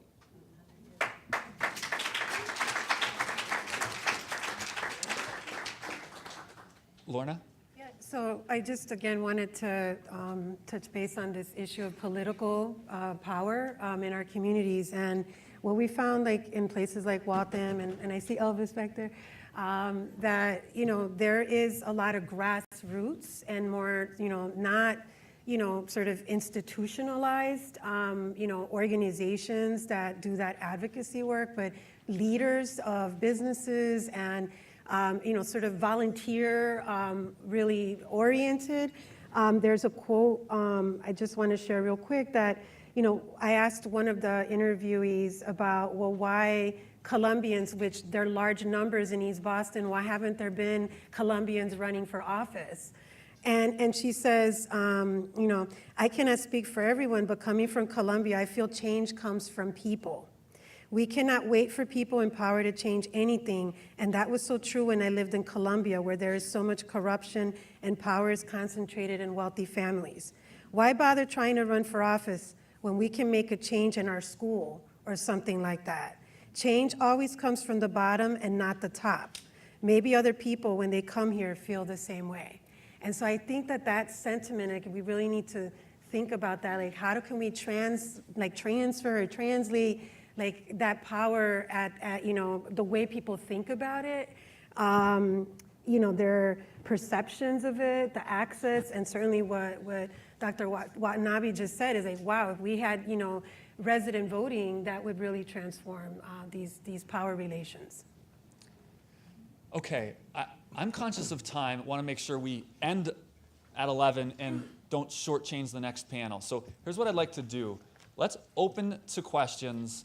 I'd like to take maybe 2 or 3, but only answer them sort of all at once. We'll take note of what the questions are, and the researchers can just take purview in responding to a couple of them. So I saw this woman's hand earlier, so maybe go to you first. Charlotte Simpson. I noticed a number on the panel talked about housing and the lack of ability to pay for housing in certain areas, and I wondered how much of that was the result of methods of math destruction, meaning flawed algorithms. And I heard on the news last night a 2-part question about a new housing model in the city, building 3 new 3-decker houses, and I'd like to know the impact that would have, whether or not that would increase or decrease gentrification. Thank you. Thanks. Gentleman in the front here, and then someone in the way in the back. Sure. Hi, I'm Adam Strom. We know 2 things. One, we know that the longer immigrant origin kids are in school, the more civically disempowered they feel. We followed this over 5 years, and kids feel less of a sense of agency. So question 1 is, what do we know about teachers' attitudes towards increasing diversity? It's only part of the problem. And then the other thing that we know is increasing diversity in residential segregation is a good predictor of prejudice. So what do we know about attitudes of the dominant white population towards the changing faces of Boston? Great. In the back corner there. Hi, my name is Elsa Gomes-Bondlow. I work for the International Institute of New England, and my question is relating your opinions about the inclusion of a citizenship question in the next census, or the potential of it. I know that the counting can only happen in the best way if you have good data, and if people aren't responding to the census for any reason, that could affect how many people can be counted and how we can talk about our communities. And I also know that it will probably affect Native American communities who sometimes think their primary affiliation is with their native lands. So I would love to know your opinion of how that could affect some of the data moving forward. It just pains me to do this, but I think we ought to not take any more questions. There'll be another opportunity for questions of the second panel. So any brief reactions to those three questions? I heard one on housing, new models for producing more housing, and might that have an unintended consequence on gentrification? Question around schools and needing to go beyond just the demographics of the teachers, but competencies of the teachers. A second question around what's been the attitude of white people in the region towards these changes, important question. And then something on the impact of the potential citizenship question on the census and how might that affect the work we talked about. Any brief popcorn? If I can comment on the citizenship question, it's a shame because the researcher inside of me actually would like the question. And because it's one of these things that when we've tried to estimate citizenship and documentation, there's a lot of crude and kind of forced ways of trying to come up with estimates. So it would in some way be really cool to have that data. Obviously, the political environment that we live in makes it such that I'm firmly against the question. And what worries me is that we've historically had concerns about undercounting in the census, and there have been hard-to-reach communities for a number of reasons. Lower income folks in particular are less likely to answer the census. Young people are less likely to answer the census. And then immigrants, when the government comes knocking on your door and asking you questions, and so they might be a little bit concerned about answering those questions. That was even before the current administration. So I worry about it, and in particular what it means for Boston in particular, because the combination of populations I just laid out are all ones that have significant representations in our urban areas, and then what this might mean for representation long term and federal funding for the state. So this is a big, big concern, and I think to get political, I think in a lot of ways can be a power grab against those more liberal-leaning states, and so it is a significant issue. Can I say on the census question in a straightforward way, the notion that it is necessary to enforce the Voting Rights Act is a fig leaf, and the fig leaf covers a political reality and a political purpose. I was the chair of the National Census's National Advisory Committee on Racial, Ethnic, and Other Populations. And in preparation for the 2020 census, there were two big changes that had been tested and likely were to happen until the administration changed. One was to combine the Hispanic question in with the other race question, so there'd be just one question instead of two. And the second would be add a new category for Middle Eastern and North African populations, so-called MENA question. Both of those recommendations that had been long tested and long supported were rejected. The one that was added at the last minute was the citizenship question. And the purpose is clear. It has a political intent. It has no sort of real fundamental need for enforcement of any sort of civil rights legislation or voting rights legislation, and it is intended to, and I think it will, if it goes through, depress responses from communities of color, particularly those that have large immigrant populations. And frankly, I think that's the intention. Yeah, I agree. I think the citizenship question will disenfranchise these communities that we speak about even further. It's absolutely unnecessary. Another question that is actually going to be on the 2020 census is the ethnicity question. And the communities that we look at, Barbara and I, appreciate it. Some of them appreciate it. They want the question about the intra-black community, who is a Caribbean black and who is a Nigerian black, like myself, and who is a Cape Verde black. And so they want the self-identification. But on the other hand, they don't recognize that there's a difference between political identity and cultural identity. And political identity is usually used to categorize communities and in the current environment to divide them and disenfranchise them. And so it could be dangerous. The diversity question and the teacher diversity, there's plenty of evidence to show that when students learn from role models and leaders that look like them, think like them, understand where, you know, their own life experiences, students are more motivated to learn. The basic criteria is that teachers of color are always as adequately prepared and competent as any other. So that's not a question, but, you know, I think that the other reason why we push for teacher diversity is also, you know, representation. Representation should be equitable and representative of the population on the ground. Absolutely. Yeah. The question is actually about the flip side of that. Yeah. Okay. I'm really conscious of time. Any of the three of you want to respond to any of these other questions or that added dimension on? I did want to weigh in on the native homelands question. And there's a long answer and a very short one. I'm going to give you the very short one. Many of the concerns you raised about views of political affiliation or belonging or even citizenship to the United States, those communities or individuals who view American citizenship unilaterally, universally offered in 1924, who do not see that as applying to them won't fill the census out anyway. So the inclusion of this new question, I don't see that impacting response rates.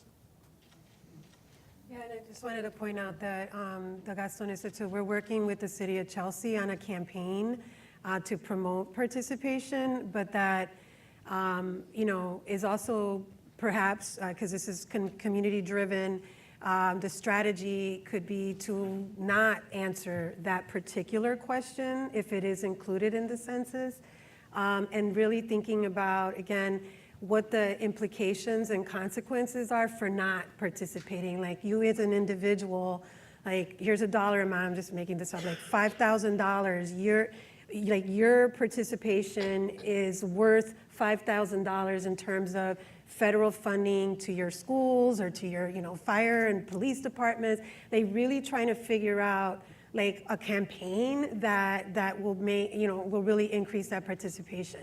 But community leaders are very concerned. We didn't trust the government. This is how we input, people in internment camps, Japanese, by accessing that data. And so the trust is really, has been before this administration, right? But how do we, again, build, awareness about how important it is to be counted and what the consequences of that are for our communities. Okay. Quick round of applause for this dynamite research team. And I'd like to invite Stephen up to moderate the second panel. Hello, everyone. Oh, yes, my mic's on. Okay, so in the interest of time, I had a whole exercise plan. There might even have been trust falls. There was going to be a lot of really great interaction. No, I'm only half kidding. What I'd like to do is welcome our panel up over here and take their seats. And we're gonna adapt on the go. Great. So we've covered a lot of territory already. I want to add my thanks to the really inspiring, we're learning together. There's a lot here that I think we've known based on the comments anecdotally, qualitative through our own lived experience. And I think part of what we want to do with this esteemed set of leaders, public leaders today, is to actually think about, well, what should we be doing about it, moving from data to action? So much of what I think we've heard really boils down to this idea of change. Growth has changed. Growing diversity has changed. And so a overarching theme or question I hope we explore today is, what is the responsibility of our public leaders to think about how to thoughtfully steward, shepherd, manage, respond to this change in our communities with the resources and power that we've entrusted in you. And so with that, I think we've assembled quite a dynamite group of public leaders, a mayor, a town manager, a state representative, a state commission director, and a state agency head to explore all of these intersecting questions. So there are extensive bios at your seats. I am not going to read them all, but I do, just to give you a flavor of the institutions that these leaders represent, want to give you some brief introduction. On the other side, farthest from me, I'll work my way over, is Crystal Cornegay, who was appointed Executive Director of Mass Housing earlier last year. Mass Housing, as some of you may know, is an independent quasi-public agency that provides financing for affordable housing throughout the state. Previously to that, she served as Massachusetts Undersecretary for Housing and Community Development and President and CEO of Urban Edge, a community development corporation in Boston. Mayor Mark McGovern is the mayor of Cambridge. He is serving his first term as mayor and third term on the Cambridge City Council. This is part of a long history of public service for him and his family. He spent more than 20 years as a social worker and is a lifelong Cantabrigian. Jim Peters is the executive director of the Massachusetts Commission on Indian Affairs, which exists to, in part, assist tribal councils throughout the state and recommend policies and programs to the Commonwealth that will best serve the interests of Native American residents. He has also held numerous leadership positions on the Mashpee Wampanoag Tribal Council. Representative Lisa Wong was appointed town manager of Winchester in October of last year. Prior to this post, many of you may know Lisa, that she was elected to 4 terms as mayor of Fitchburg from 2008 to 2016. She has worked for and served as a board member to numerous public and nonprofit organizations in the fields of job training, immigrant advancement, economic development, and housing. And then last but not least, to my right is Representative Andy Vargas, who is the state representative for the 3rd Essex District in the city of Haverhill. He is in his 2nd term as state representative and previously served on the Haverhill City Council. Please join me in welcoming our panel. Okay, so what I want to do is dive right in and explore some of the actionable themes from the report. And I want to start with you, Lisa, and this theme of growth. You have now, in your shorter time as town manager of Winchester and longer as mayor of Fitchburg, overseen public resources in these communities where there's been significant growth. Just to use some stats from the analysis, Winchester in the time frame of the report, 1990 to 2017, grew from 5 to 18%. People of color, more than 3 times increase. And in Fitchburg, from 15 to 36%, predominantly due to an increase in the Latino population. I'd love to hear a little bit about your experiences in these towns. How did you think about responding to this growth and growing diversity in each city? Can you draw out some lessons for us? Sure. So I will say in short that one of my responses to the growing population in these communities is to both encourage people to be in positions of leadership, both in government and nonprofits, but also to run or to apply for positions. So as Mayor of Fitchburg, a number of years ago, the Asian population was relatively small. It's growing, but the city was becoming incredibly diverse. And I remember one of the things I was asked most often was, did you really tap in the Asian community to get you elected? I said, yes, I talked to all 80 families that I currently knew, but I also talked to everybody else. And one of the things that you do as a politician is that you're often told by consultants to look at demographics, kind of cut your walking sheets to meet a certain age or ethnicity or so on, or voting pattern. And we really resisted that effort. And I ran against people who were predominantly Irish, but I believe I was able to get significant Irish support. And for this reason, I knocked on one door, and I really thought that this was a person that wasn't going to vote for me. And he immediately said, I've been listening to you talk on the news and the radio and in the newspaper, and I relate to your immigrant story. Now, this is somebody who is, I think, 3 or 4 times my age, and in some ways we had very different backgrounds. But as soon as he said that, I connected to exactly his experience. So even though there was so much diversity in a place like Fitchburg and Winchester, there are these lived experiences that we share. And if we can tap into that, then that's the wealth in which we can come together and make significant change. One of the things that I was very proud of is that we were able to actually bring in more mayors that represent diverse communities.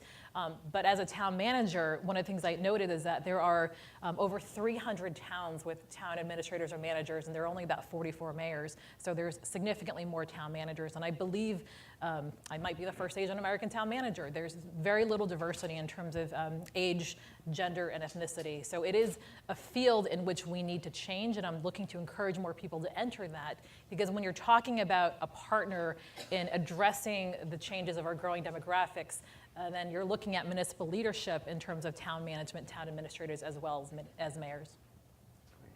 Thank you, Lisa. I want to pick up on this theme of new leadership and turn to Representative Vargas.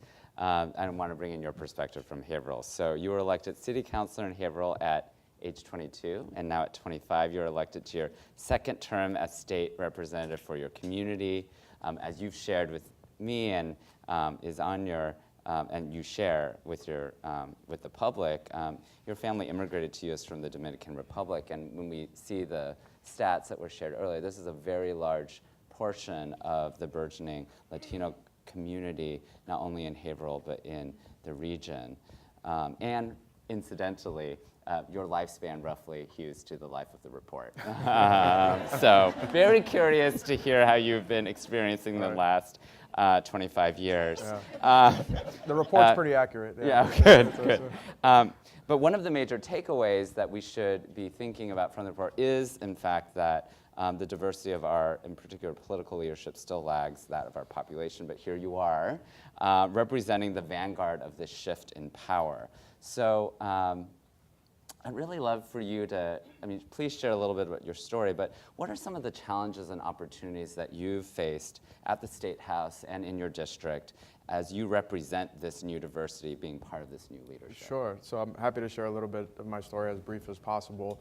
My family immigrated from the Dominican Republic, but I was born in Cambridge, a wonderful, wonderful community, and lived there until I was about 6 years old. And similar to what you'll read in the report, housing costs just got too high for my family and I. And so we moved 45 minutes north to this town that I pronounced as a kid as Haverhill.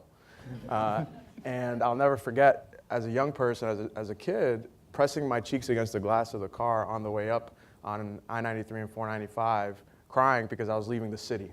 Because I was leaving Cambridge, I was leaving Boston, the buildings, the institutions, the lights, and I was moving to this random place I had never heard of before.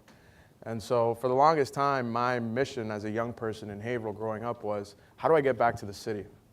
And I'm very honest and transparent about that, because that is the mission and that is the vision that a lot of young people have in our gateway cities. They feel that the city is the place to be, that if you're not there, then you've got FOMO, you got fear of missing out.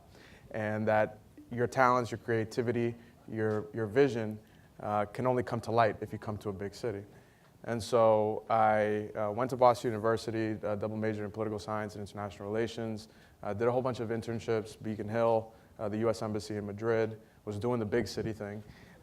And then after I had my security clearance at the U.S. Embassy, I said, let's apply for a White House internship. I had a 3.3 GPA. I went to BU. I didn't go to Harvard or Yale. I wasn't the smartest kid. But nonetheless, they accepted this random kid from Haverhill to intern for Barack Obama. So I spent 6 months at the White House, and that was my second semester senior year. And with about 2 weeks to go in the internship, the president came to talk to his interns. And he had a very honest and frank conversation with us, and one of my peers asked him the existential question that we were all thinking about at the time. We were about to graduate. And she said, Mr. President, what's the key to living a fulfilling life? And it's like, wow. You could hear the eye rolls in the room. And the president kind of paused and he leaned in and he said, look, let me be clear. He said, the key to living a fulfilling life is don't think about who you want to be, think about what you want to do. Because ever since we were this tall, pequeñito, we were asked, do you want to be a lawyer, a doctor, a congressman, a CEO, a scientist? And those are all great. But what do you want to do with those positions? Are you the scientist that cures cancer, the CEO that pays a living wage, the congressman that fights for working people? Those are actions that you want to take. And instead, what we have in Congress right now is a lot of people that woke up one day and said, I want to be a congressperson. And that was it. And so naturally, their whole existence becomes around self-preservation of that title that they had, that vision that they had when they were little. So I kind of took that in and I said, why do I want to stay in DC? Why do I want to stay in a big city? What really is behind that? And I found that it was really just superficial. It was what society was telling me as a political science and international relations student. It's what I told myself growing up in a community that wasn't easy to grow up in, being the only Latino in my AP and honors classes. And instead, I started looking at what was happening back at home, back in Haverhill, and found out that not much had changed, except for the demographics. The Latino community continued to grow. About 35% of our student body was now Latino. 20% of the population was now Latino. And I noticed a whole bunch of issues ranging from teachers being one of the lowest paid across the Commonwealth and to the opioid epidemic severely hurting my community. And so I kind of took a step back and said, I think it's a problem that most young people from gateway cities feel like they have to go elsewhere, creating this brain drain for gateway cities. So I went back home. I marched my big, loud Dominican family to City Hall. We had a guira and tambora. It was so embarrassing.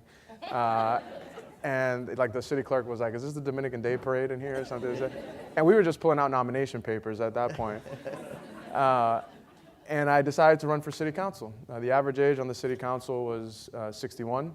There was not one person of color elected, city council, school committee, mayor, dog catcher, you name it.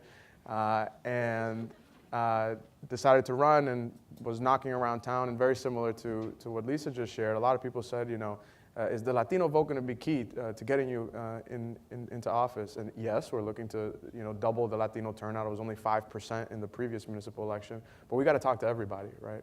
And we did. And across town, we would hear, you keep knocking. The second time that you run, or the third time you run, you'll get in. Don't worry.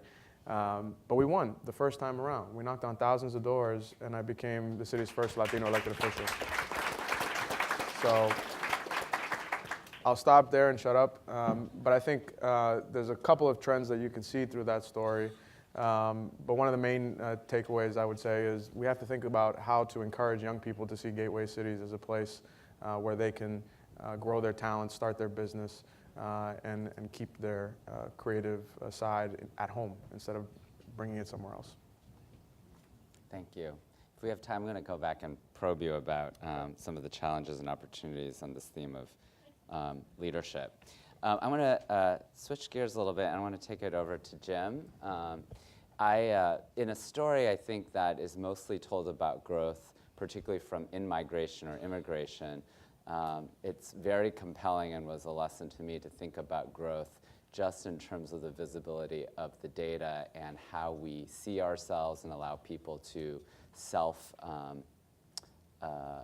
to represent themselves the way they want to be represented in the data, and in that saw an increase in the Native population in Massachusetts. So it's a different lens, but really important one. And so tribes who have been in Massachusetts, we're not talking about hundreds, but thousands of years, have really needed to respond to many changing economic forces and pressures from newcomers over time. So would love to hear a little bit more about the Mashpee Wampanoag and the strategies the tribe has used to adapt to these forces of change. And obviously would encourage you to feel free to bring in experiences from Native communities across the state that you work with day in and day out. Well, that's when I think about our community, it goes back to the beginning.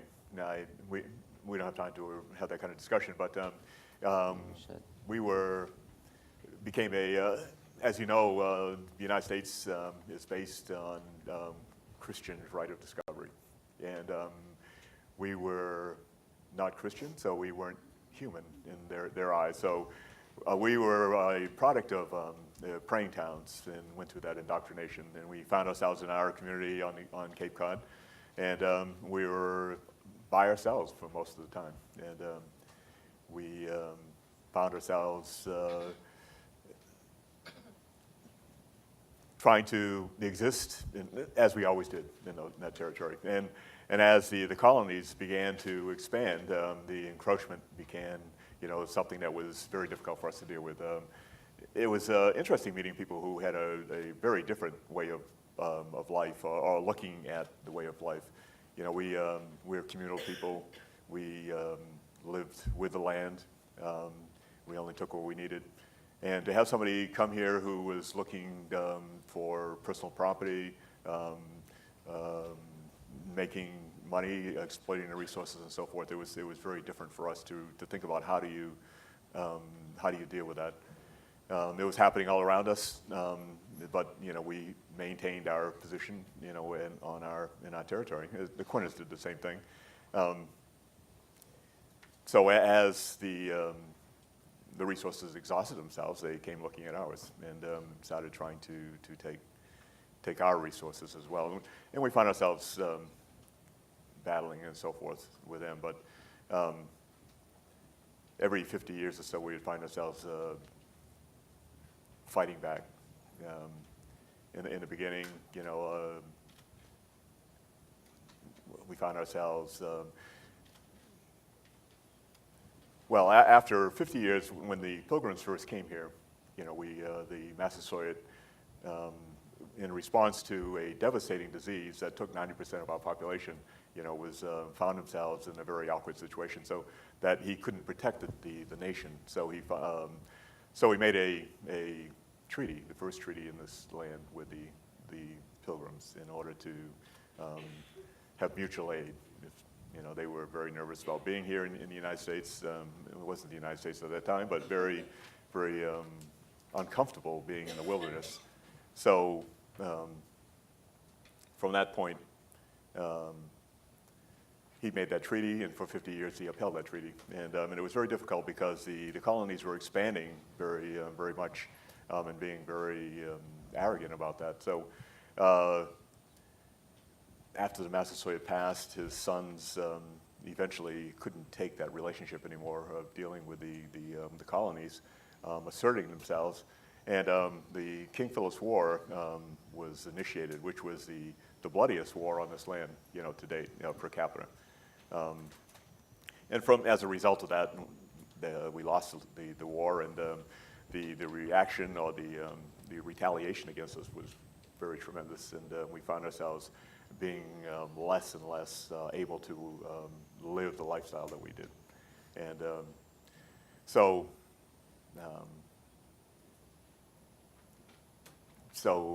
we found ourselves in different wars, going to use this cheap labor. I think many of you people came here to fulfill that labor requirement, but we were doing that in the beginning. Whaling, one of the captions I've heard that, I had a great drunk. I was feeling pretty good, and I woke up on a ship out to sea. I couldn't see the land. We were gone for 2 years out to sea, killing whales, taking the oil, and when I got back 2 years later, there was somebody else in my bed. So those type of things, went on. There are other incidents during the Revolutionary War where 27 of our people were taken out to fight, and the report was one member put blackened his face with gunpowder and was able to go among the enemy and find out what they're doing, and we let him stay, come back home. The rest of them we didn't let return. So you start to think about those type of things that happening to our population. The men were attacked, they were eliminated, and so we found ourselves without compatible mates. We were like isolated in our reservations, and that went on for a long time. The little wars we'd have between our tribes is because mostly it was about changing the bloodline. But anyway, we found ourselves constantly fighting for our rights, our connection to the land and taking care of ourselves. and that went on for generations. Jim, I don't mean to interrupt, jump. but I want to make sure that one of the things that we chatted about was just the importance of federal recognition, and that is something that actually happened during the life of this report recently, more recently than thousands of years that's quite ago. true, So I wonder if you could briefly touch on that, and then I hope to return to some of these topics as we open up. Yes, that's good.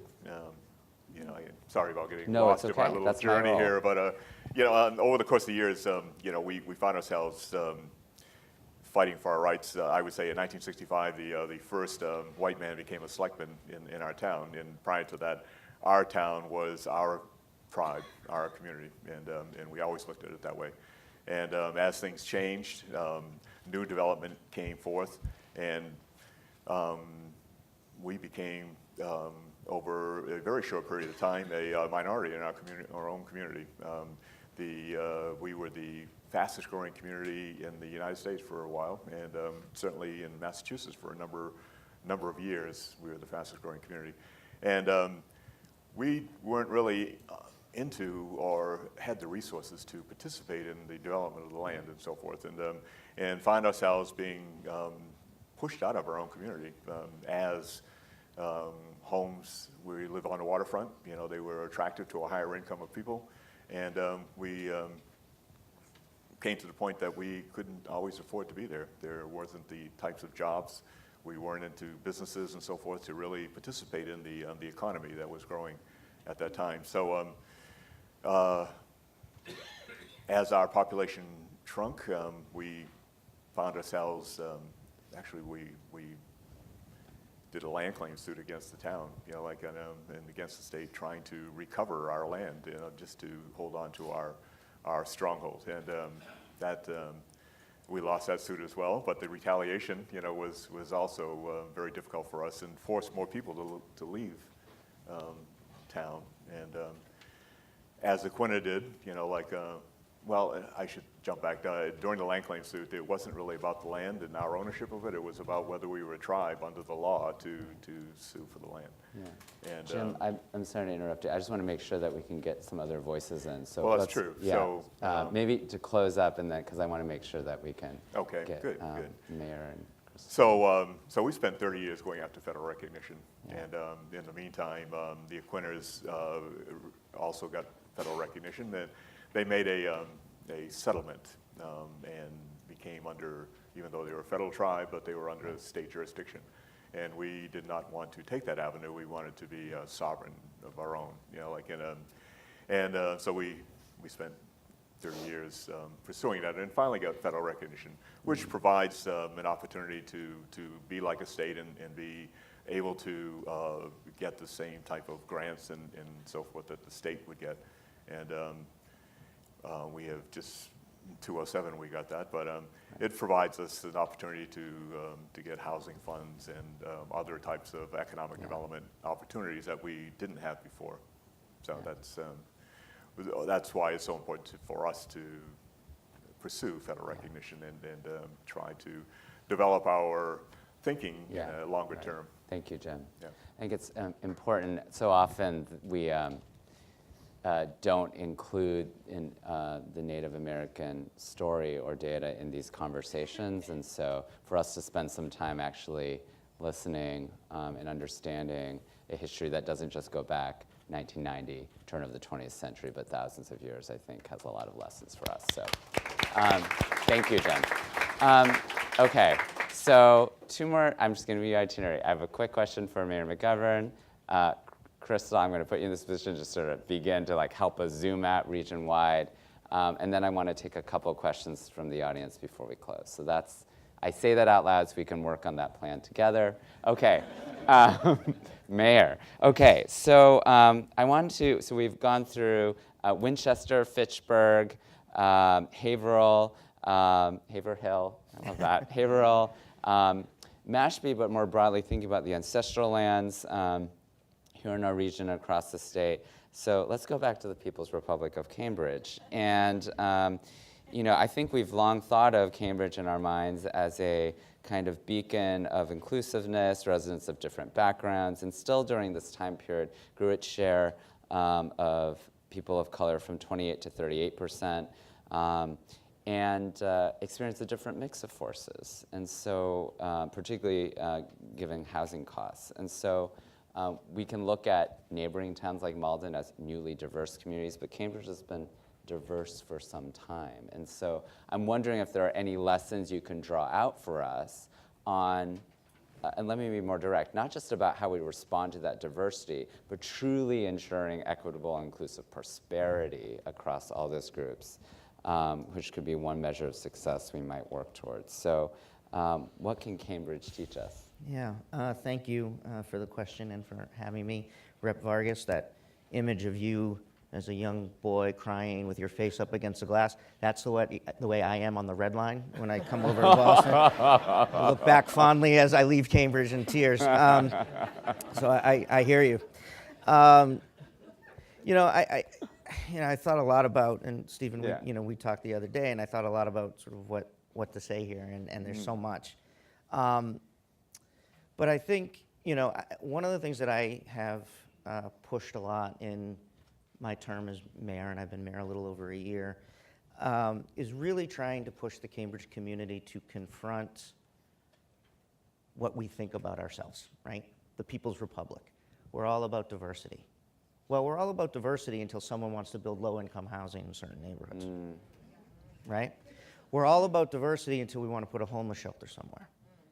And, I think it's something that so for me, a lot of it is about being really intentional about what we say and what we do. And so, it's easy, I say a lot that it's easy to be a good progressive until you're asked to sacrifice something for it. And I'm not talking about a check that you write to the Obama campaign or being a good progressive or showing up at a rally. We're great at showing up at rallies in Cambridge. We're great at protesting. But when it really comes down to it, where do you stand when you have to make a sacrifice or something's going to change in your own life or in your own neighborhood for this greater good of diversity that we all say we love? And too often, I said in my my inaugural speech, what I want to eliminate in Cambridge is the I support blank but. I support affordable housing but. I support our diversity but. And that's something that we struggle with. And so for me, it's calling that out. I don't know how that's going to work out for me in the next election because but it's really about saying, look, we have race and class issues in Cambridge like everybody else. And our biggest issue and our biggest problem is we think we're above it. And we're very good, and this comes to the gentleman's comment. I couldn't see you because the poll was in the way, but the gentleman who talked about privilege. We are great in Cambridge of wealthy, white, well-educated people speaking on behalf of people of color and thinking that they know what people of color want. And so you talked about representation earlier. Cambridge, we have 9 city councilors, a third are people of color, but it's not just about representation of an elected office, it's who has representation in the room in the political process. And BU did a study, and they looked at Cambridge as well as Boston, as who actually shows up at meetings. And the people who show up at meetings are wealthier, white, older homeowners. They have the privilege of time, they have the privilege of money, they have the privilege of education, they have the privilege of feeling that their opinion should somehow count more than someone else's opinion. And so they show up. And so we have to be really intentional about reaching out to communities that are underrepresented. And so some of the things that I've tried to do, first thing I did was my staff.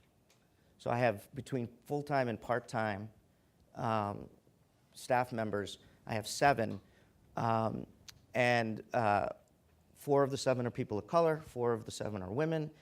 I wanted to make sure that the mayor's office represented the face of Cambridge. So that was an intentional decision to make sure that our office was a place where people felt comfortable.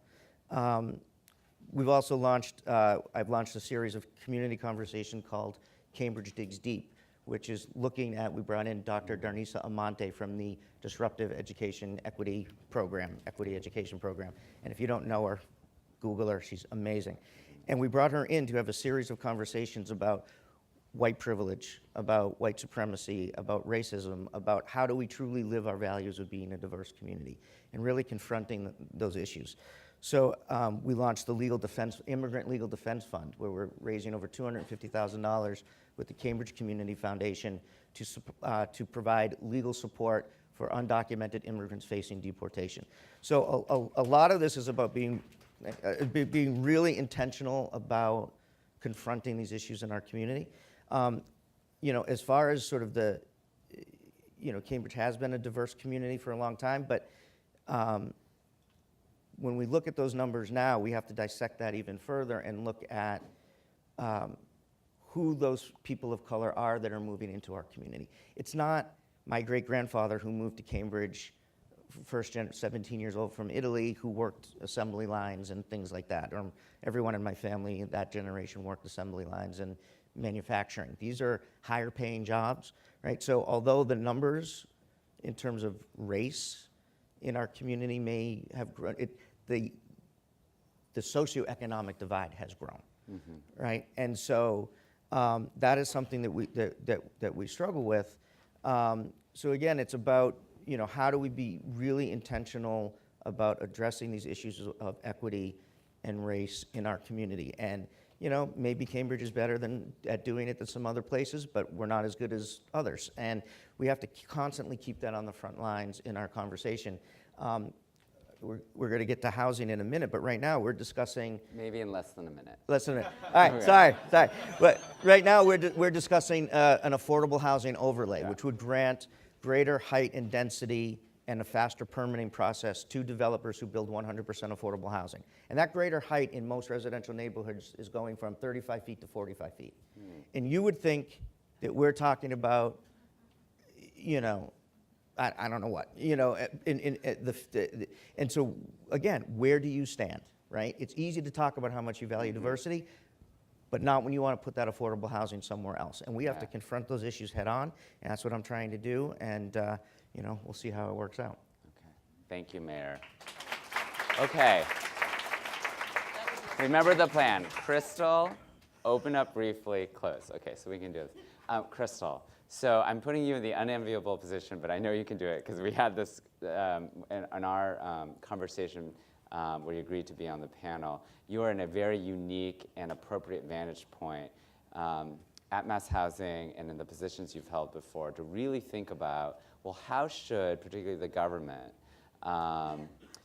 be investing in and ensuring and planning for the communities of the future? And in particular, one of the things that I thought was really interesting that you were envisioning was really thinking about, well, what does that success look like? What are you planning towards in your position at Mass Housing as you oversee the distribution of all of these resources for housing and many other topics that are relevant today? One of the great things about going last is like everybody said everything I was going to say. And so we were going to talk about housing and Brockton and Tim did my thing. And then we were going to so then I was going to talk about gateway cities and blah, blah, blah, and he did my thing. And then I was going to talk about community meetings and how as white folks with power who show he did my thing. So what I'm going to talk about instead is I'm going to talk about leadership. Great. I think that there's a great, we want to celebrate being a first, right? And I am the first woman and the first person of color to lead Mass Housing in its history, in its 50-year history. And,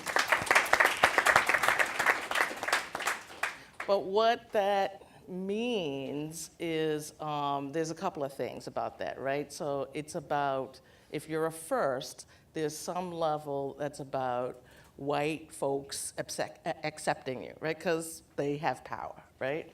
And what that means then, though, is that they have to actually accept you, right? And so when you show up and you bring your whole self, right, it makes people nervous and concerned. It's like, I didn't know she was gonna do that. Right? It's like, I want diversity, but I want it to actually look different, but not really be different.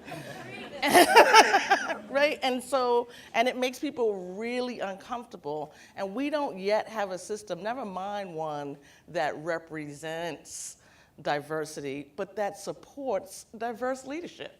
And we don't support each other in that.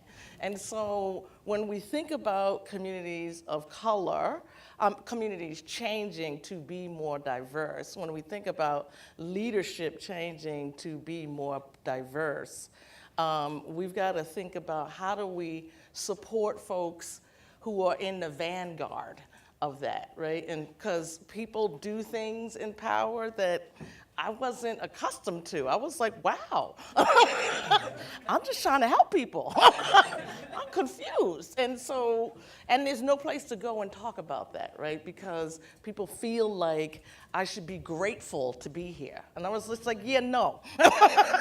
Yeah, no, we're all here helping each other.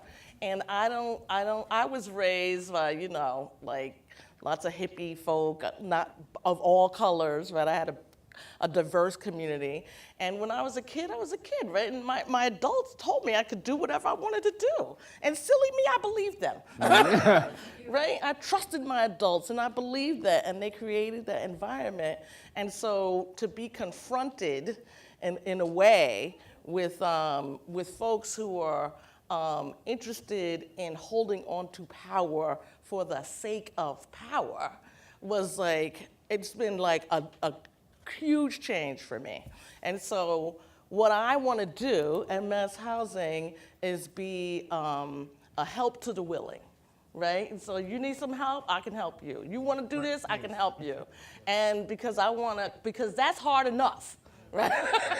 Like when you want to do something that's good and supports diversity in housing, in education, in whatever field it is, then that's hard enough. And I think government, instead of focusing on making everybody do it, which it should do, I'm not saying that that's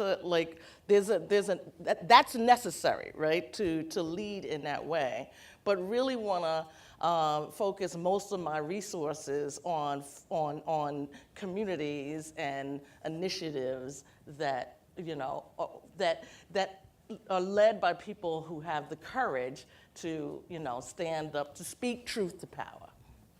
Thank you. Okay. Thank you, Crystal. Okay. We've talked a lot about power, sharing power, shifting power. With a lot of humility, I think my plan is going to fail.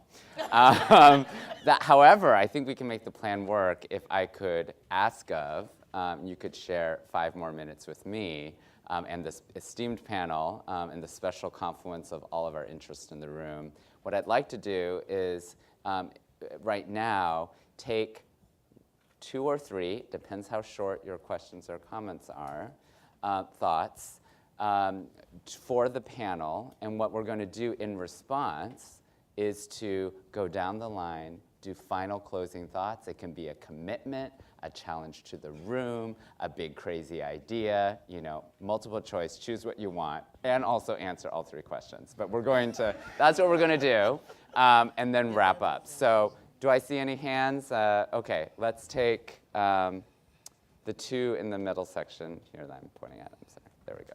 Thanks, Kimberly. Yeah. Good morning, everyone. My Morning. name is Daniela Bravo. I work at the Gastón Institute, and I'm also a graduate student in gender leadership and public policy.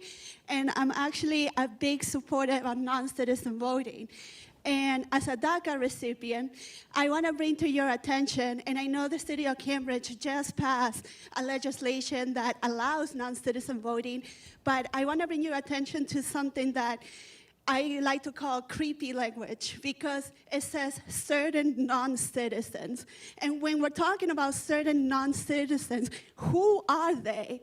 Are we talking about undocumented people, DACA recipients, TPS recipients, or just people who have green cards who cannot vote? So I just want to hear a little bit more about that. Okay, thank you. 1 or 2 more. Okay, how about over in this section? my right.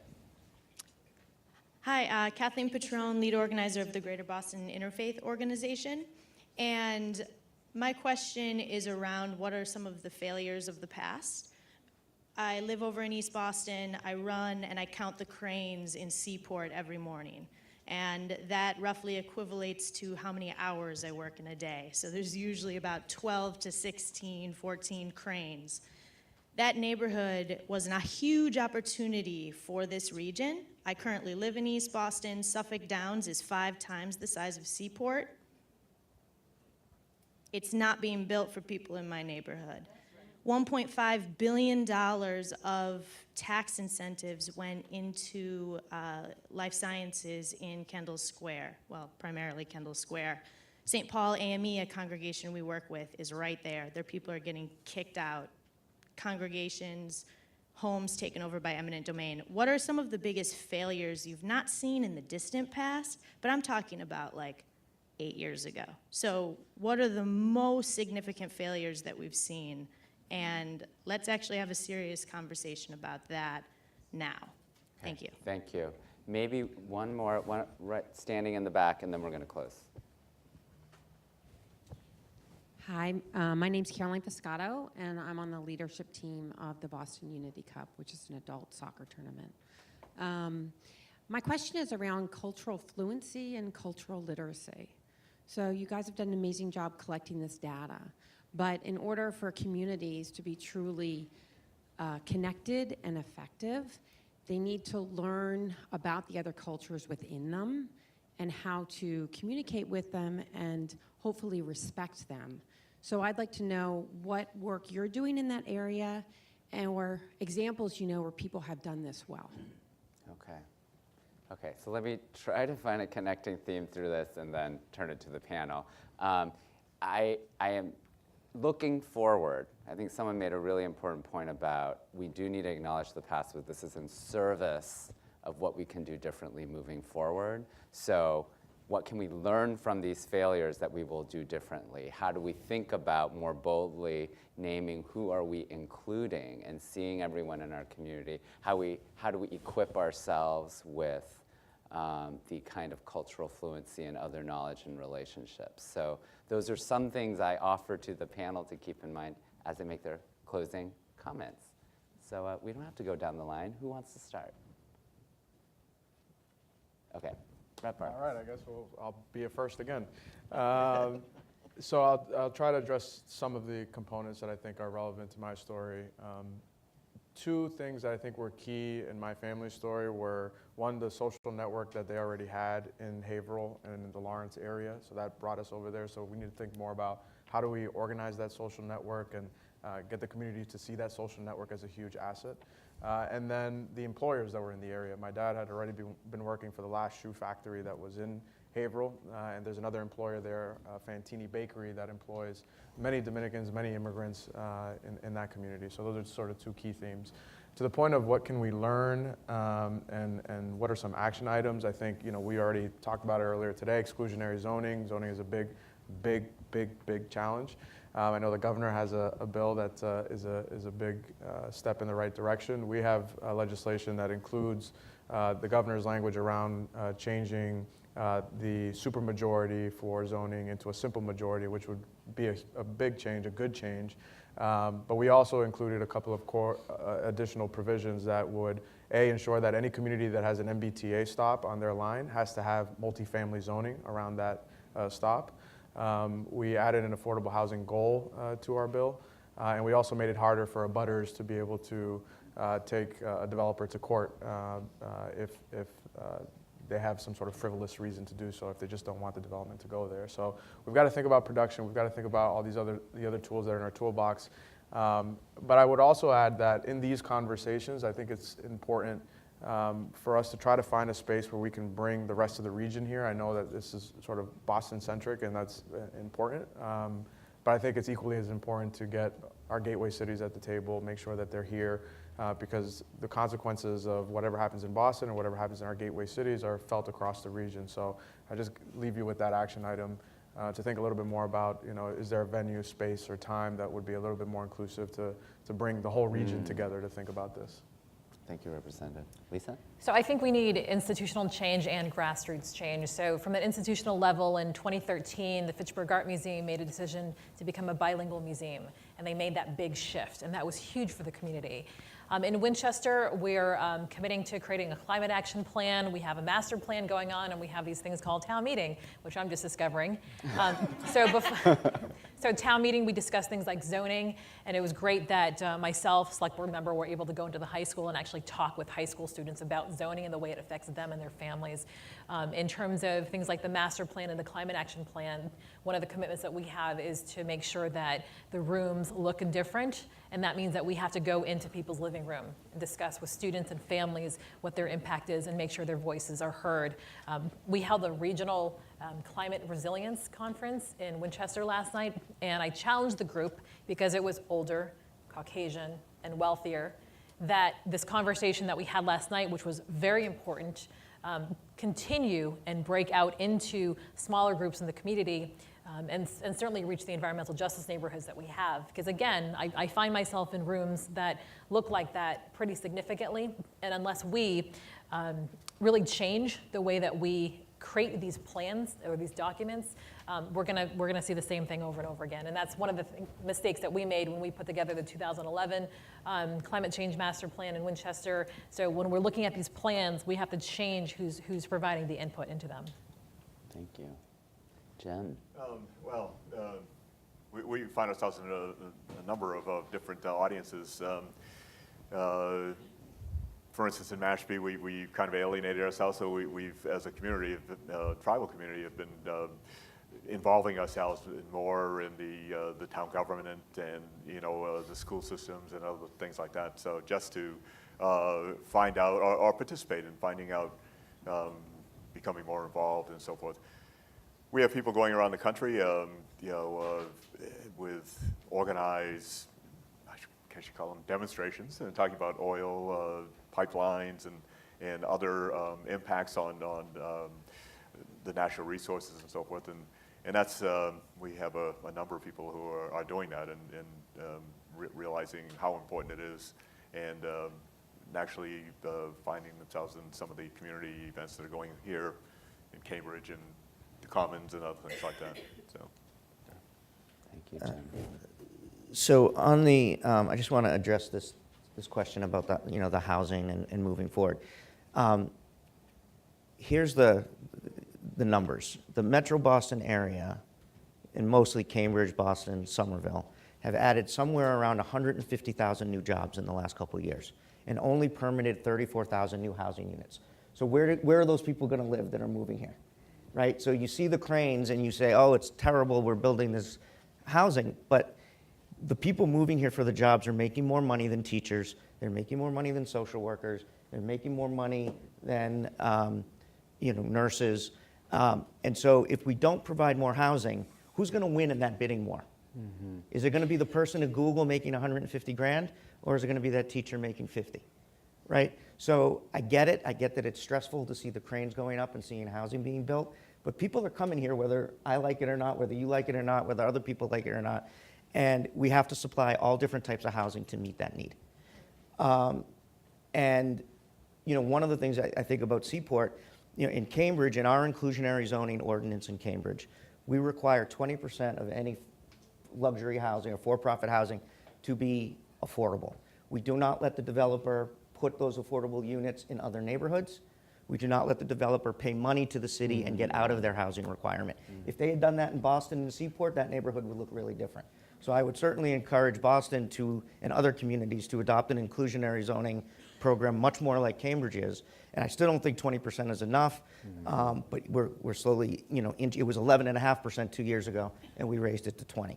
So I think that there are things that we can do, but there needs to be, the Metro Boston Housing Report Card says, 2 ways that you can control rents.